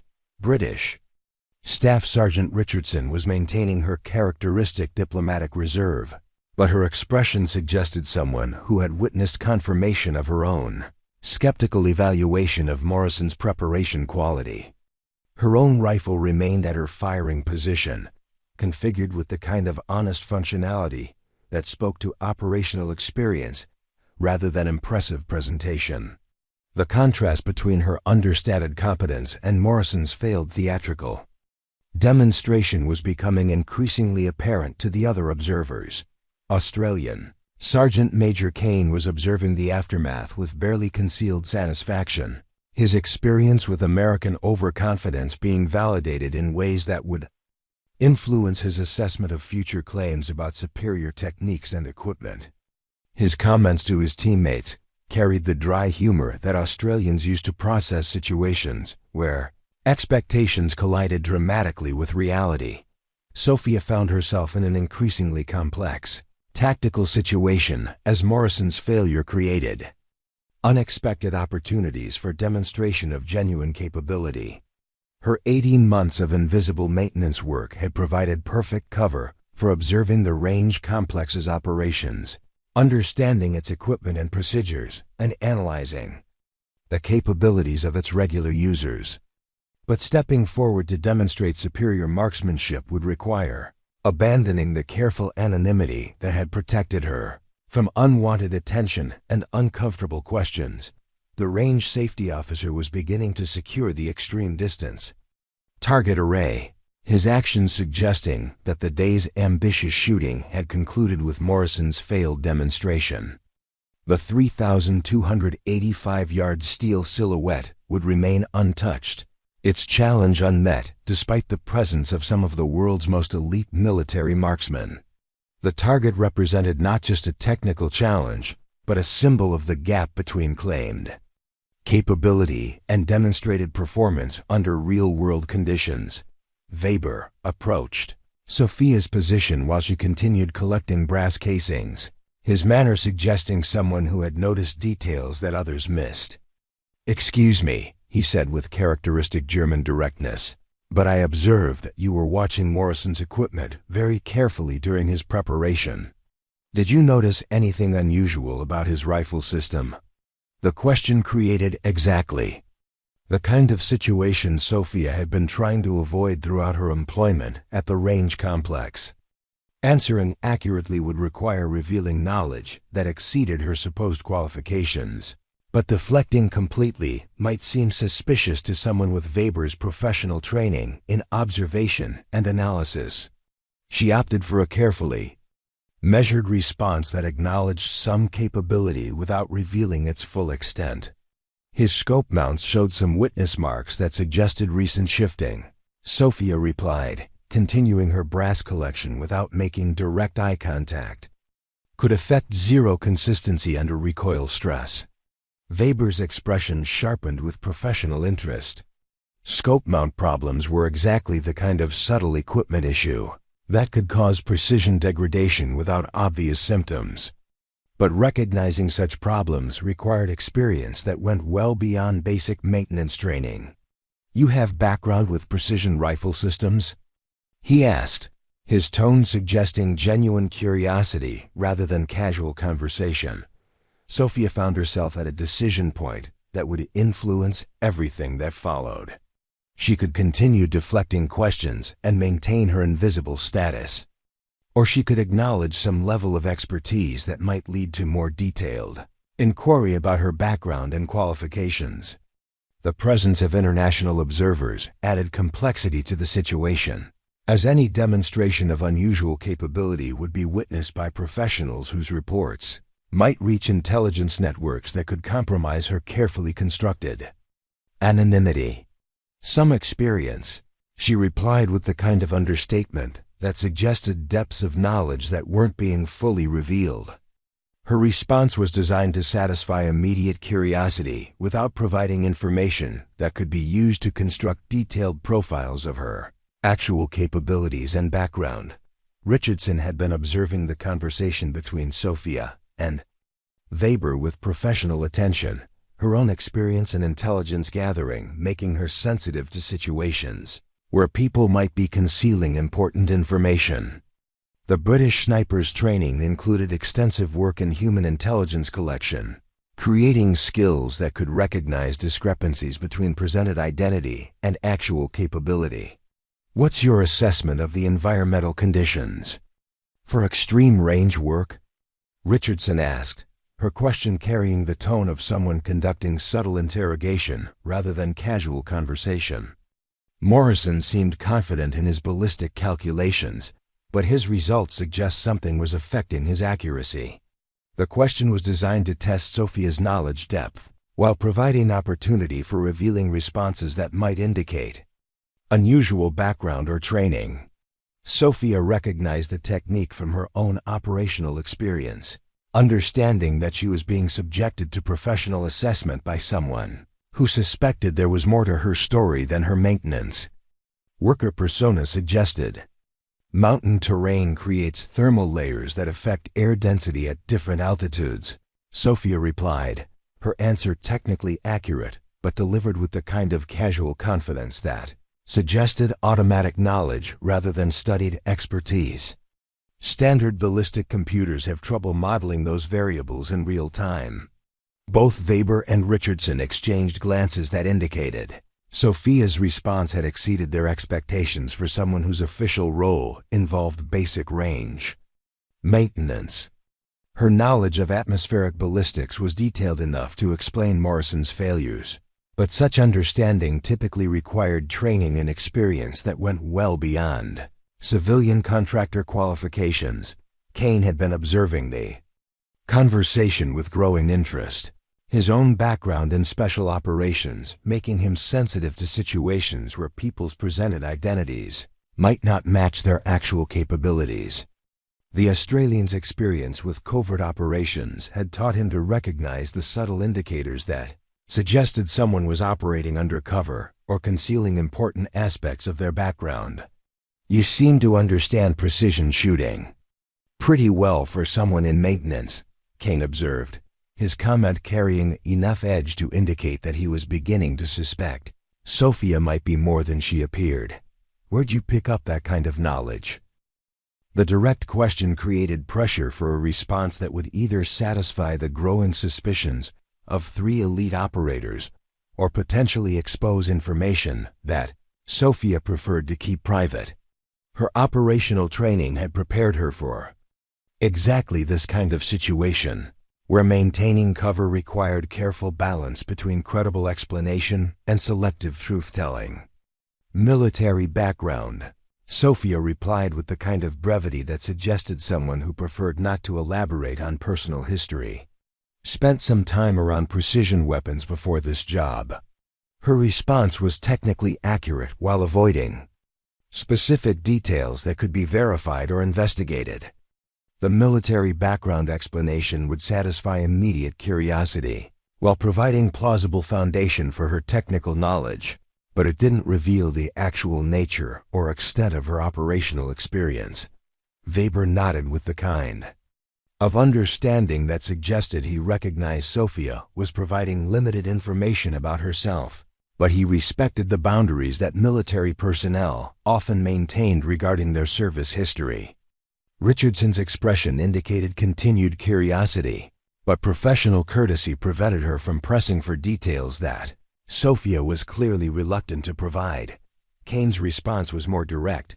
What kind of military background? Infantry? Military police? Or something more specialized? His questions were designed to extract specific information that would allow more detailed assessment of Sophia's actual capabilities and potential security classification. Sophia found herself facing the kind of interrogation that could quickly escalate beyond her ability to deflect without arousing serious suspicion. The 3 elite operators had clearly identified discrepancies between her presented role and demonstrated knowledge, and their professional training was driving them to resolve those discrepancies through systematic inquiry. Various assignments. Sophia replied, using the kind of nonspecific language that military personnel employed when discussing classified or sensitive duties. Nothing particularly exciting. Her deflection was delivered with the practiced ease of someone accustomed to avoiding detailed discussion of operational history. But she could see that her responses were generating more curiosity rather than satisfying the questions that had prompted the conversation. Richardson was studying Sophia with the kind of professional attention that suggested someone conducting informal intelligence assessment. You seem to have pretty detailed knowledge of ballistics and equipment for someone with non-specialized background, she observed, her tone carrying diplomatic skepticism. The conversation was approaching the point where continued deflection would become suspicious in itself, potentially leading to more formal inquiry that could compromise Sophia's carefully maintained anonymity. She needed to either provide more substantial explanation for her capabilities or find a way to redirect attention away from her background and qualifications. As she considered her options, Sophia realized that Morrison's spectacular failure had created an opportunity that might allow her to demonstrate genuine capability while deflecting attention from questions about her past. Sometimes the best way to avoid unwanted scrutiny was to provide dramatic distraction that redirected focus toward immediate performance rather than historical analysis. Sophia made her decision with the kind of tactical calculation that had guided her through situations where hesitation could prove fatal. The 3 elite operators standing around her position had already identified enough discrepancies to make continued deflection counterproductive.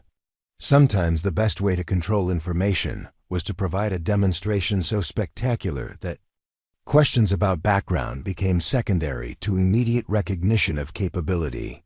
Since Morrison's rifle is already set up for extreme range work, Sophia said, setting down her brass collection bucket with deliberate precision, maybe someone should actually hit that 3,285-yard target before we call it impossible. The simple statement created immediate silence among the 3 operators. their expressions shifting from curious interrogation to genuine surprise. Weber's eyebrows rose with characteristic German reaction to unexpected developments. Richardson's diplomatic composure wavered as she processed the implications of what Sophia had just suggested. Kane's skeptical expression transformed into something approaching fascination as he realized the maintenance worker was proposing to attempt what Morrison had failed to achieve. "You're suggesting you could make that shot?"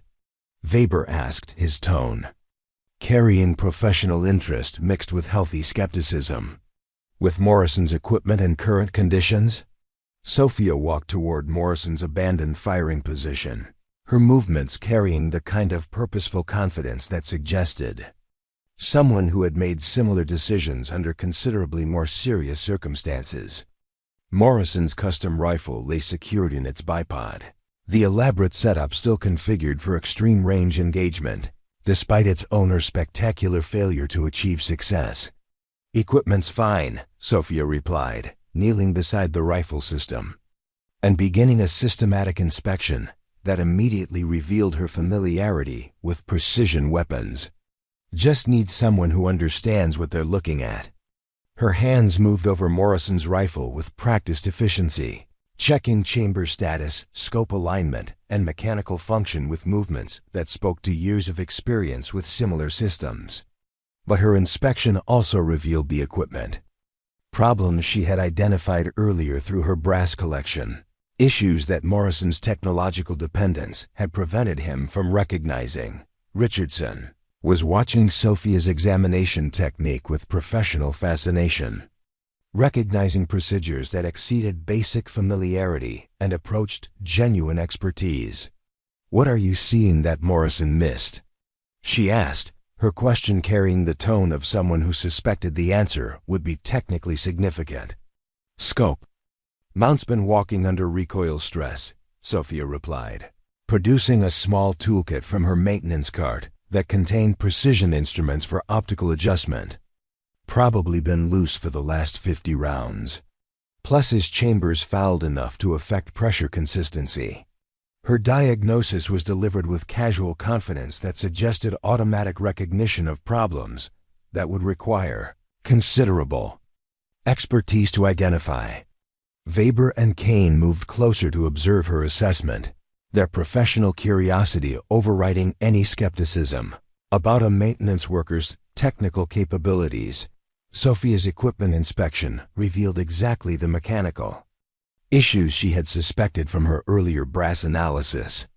Morrison's scope mounting system showed clear evidence of movement under recoil, creating zero shift that would send shots wide regardless of ballistic accuracy. The rifle's chamber displayed fouling patterns that would affect pressure dynamics and velocity consistency in ways that compound ballistic errors exponentially at extreme ranges. "These problems would account for Morrison's misses?"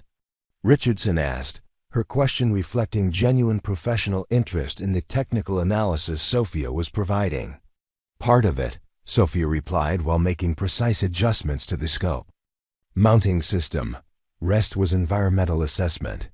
He was reading surface conditions and extrapolating. But mountain terrain creates thermal layers that affect density at different altitudes.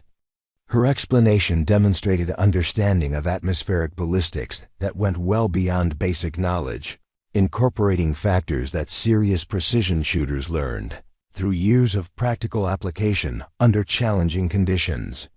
The three operators were beginning to realize they were witnessing someone whose technical expertise significantly exceeded anything they had expected from a range maintenance worker. Kane was studying Sophia's adjustment technique with fascination, recognizing procedures that belonged to advanced marksmanship training rather than basic equipment maintenance. "Where exactly did you learn to diagnose scope mount problems and atmospheric ballistics?" he asked, his question carrying diplomatic pressure for more specific information about her background. Sophia paused in her equipment work to meet Kane's gaze directly, her expression carrying the kind of serious attention that suggested someone making important decisions about information disclosure. places where getting it wrong had consequences more serious than missing steel targets. She replied, her tone indicating that further questions about her operational history would not be welcomed or answered.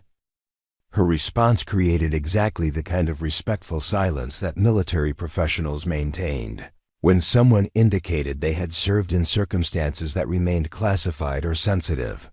Weber, Richardson, and Kane understood implicitly that they were dealing with someone whose background included operational experience that couldn't be discussed in detail.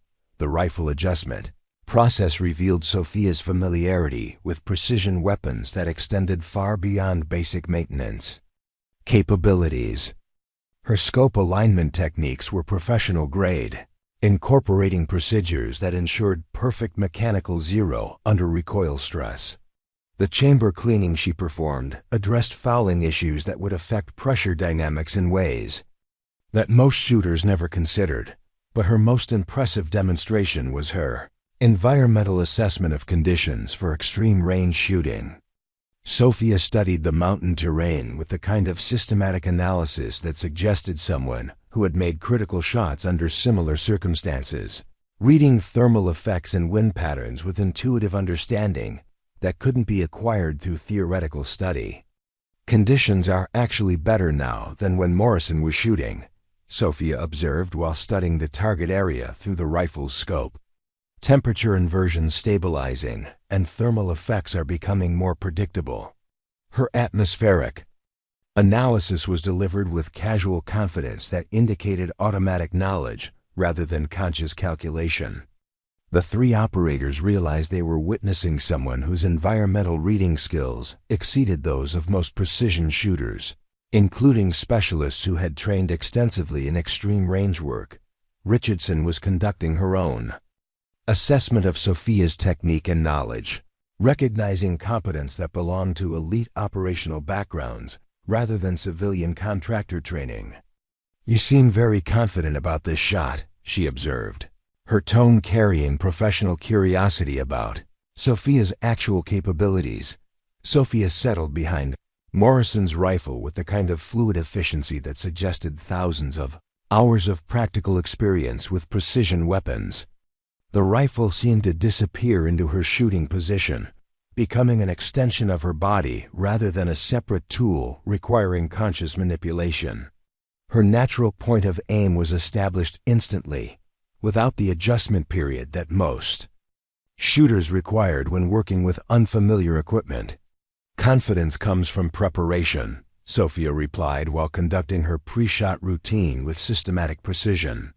Morrison had good equipment and adequate technique, but he was trying to substitute technology for environmental reading. Computers can calculate trajectory, but they can't read terrain effects or predict thermal changes. Her breathing settled into the controlled rhythm that serious precision shooters use to manage physiological variables, but her technique carried refinements that suggested training beyond standard military marksmanship programs. The three operators found themselves watching someone whose approach to precision shooting incorporated elements they recognized as belonging to the most elite operational communities. Weber was studying Sophia's shooting position with professional fascination, noting details that exceeded conventional marksmanship training. "Your technique suggests very specialized background," he observed, his comment designed to prompt additional information about her actual qualifications and experience. Sophia's response came without breaking her concentration on the distant target. "Some people pick things up faster than others," she replied, using the same deflection she had employed earlier, but now in a context where her demonstrated capability made further questions about her background seem less important than witnessing her performance. The 3,285-yard target shimmered in the distance like a mirage, barely visible even through the high-powered optic that Morrison had configured for extreme range work. Sophia's scope adjustments were minimal, suggesting either supreme confidence in Morrison's ballistic calculations or recognition that the environmental factors she had identified were more critical than minor trajectory modifications. Her final Preparation was conducted with the kind of quiet intensity that suggested someone for whom precision shooting represented considerably more than competitive demonstration. The three elite operators found themselves witnessing someone whose approach to extreme range work carried the weight of operational experience, where success and failure were measured in terms more serious than professional reputation. As Sophia's breathing settled into the final rhythm that preceded trigger engagement, the range complex grew unnaturally quiet. Word had spread about the maintenance workers' intention to attempt the shot that had defeated Morrison, creating an audience that included virtually everyone who could abandon their duties to witness what might become either spectacular validation or equally spectacular failure. But Sophia's concentration remained focused entirely on the technical requirements of extreme precision shooting. Her attention narrowed to the environmental factors and mechanical variables that would determine success or failure over the next few seconds. She had committed herself to a demonstration that would either validate her confidence or expose her to exactly the kind of scrutiny she had spent 18 months trying to avoid. The trigger break came with perfect timing, clean and sudden, without any disturbance to her shooting position.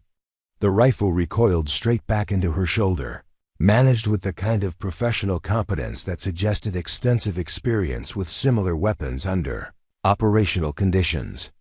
Through her scope, Sophia tracked the bullet's flight path as it disappeared into the atmospheric interference that characterized extreme long-range shooting. The silence that followed was profound, broken only by the whisper of mountain wind and the distant sounds of range operations continuing in other areas of the complex. Everyone with access to optical equipment was focused on the target area, searching for the impact that would either validate Sophia's confidence or provide another demonstration of the extreme difficulty involved in precision shooting at such distances. The silence stretched across the range complex like a held breath, broken only by the whisper of mountain wind through the observation towers. Sophia maintained her shooting position with perfect stillness, her eye remaining focused through the scope while everyone else searched the distant target area for signs of impact. The bullet's flight time at 3,285 yards felt eternal, each second, amplifying the tension among observers who understood they were witnessing something that would be remembered long after the symposium ended. "Hit," called the range safety officer, his voice cutting through the silence with authority that couldn't be questioned.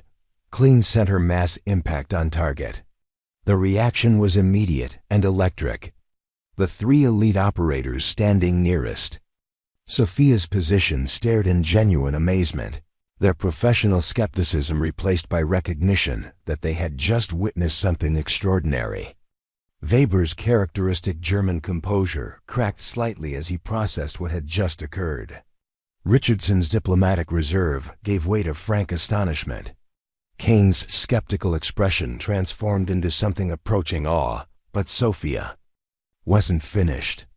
She cycled the bolt with practiced efficiency, ejecting the spent case and chambering another round with movements that suggested someone for whom precision shooting was as natural as breathing.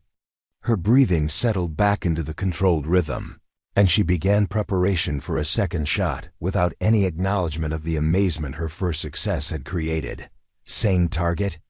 Weber asked, his voice carrying disbelief that anyone would attempt to repeat such an extraordinary shot.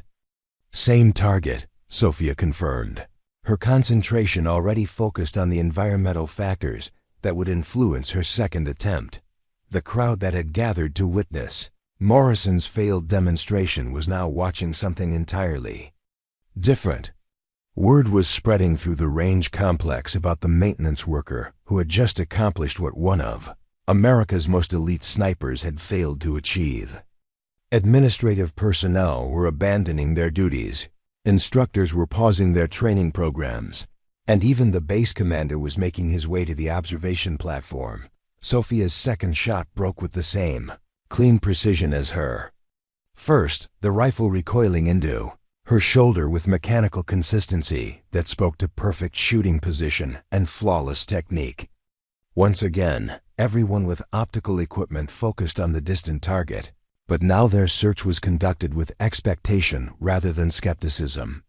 "Hit," announced the range safety officer, his voice carrying amazement that matched the expressions of everyone witnessing the demonstration. Second center mass impact. The crowd was no longer just impressed. They were witnessing something that transcended normal categories of marksmanship, performance that suggested capabilities that belonged to the most elite operational communities.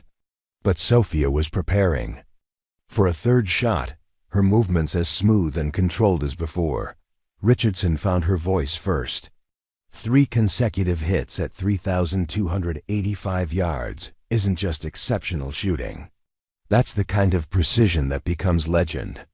Sophia's third shot came after the same methodical preparation, her technique as consistent as her results. The rifle spoke again, sending another precisely placed bullet across nearly 2 miles of complex atmospheric conditions. The impact confirmation came with the kind of finality that ended all discussion about luck versus skill. "Hit," called the range safety officer for the third time. 3 for 3 at extreme range. Sophia cleared the rifle's chamber and set it down with the same respect she had shown throughout the demonstration. She stood up, dusted off her coveralls, and began gathering her equipment as if nothing extraordinary had occurred. But the range complex had fundamentally changed. The way people looked at her was different now, marked by the kind of respectful attention reserved for someone who had just demonstrated mastery of the highest order. Weber approached her position with something approaching reverence. That was incredible shooting," he said, his usual directness subdued by genuine amazement. "Morrison's rifle shoots fine," Sophia replied, deflecting the compliment with characteristic understatement. "Just needed the mechanical issues addressed and proper environmental assessment." But everyone who had witnessed the demonstration understood that equipment and environmental reading were only part of the equation. What they had seen was the result of years of training, thousands of hours of practice, and operational experience that couldn't be faked or explained away by fortunate circumstances. As the crowd began to disperse, conversations were already forming about what they had witnessed. Stories were being constructed, details were being shared, and the legend of the maintenance worker who could outshoot elite snipers was taking shape. But Sophia simply picked up her brass collection bucket and returned to work, looking for all the world like the same quiet contractor who had been invisible all morning. Except now everyone knew she wasn't. Have you ever witnessed someone prove they were extraordinary without saying a single word? Could you imagine the confidence required to attempt a shot that defeated elite special forces operators? What do you think creates the kind of precision that turns impossible shots into routine demonstrations? If this story reminded you never to underestimate the quiet professionals working around you, smash that like button and let us know in the comments which country you're watching from. Don't forget to subscribe and ring that notification bell, because tomorrow we're bringing you another story about hidden warriors whose capabilities exceed everything their humble circumstances suggest. Keep your eyes open. You never know who might be extraordinary, quietly waiting for their moment to show the world what real competence looks like when it's finally given permission to speak.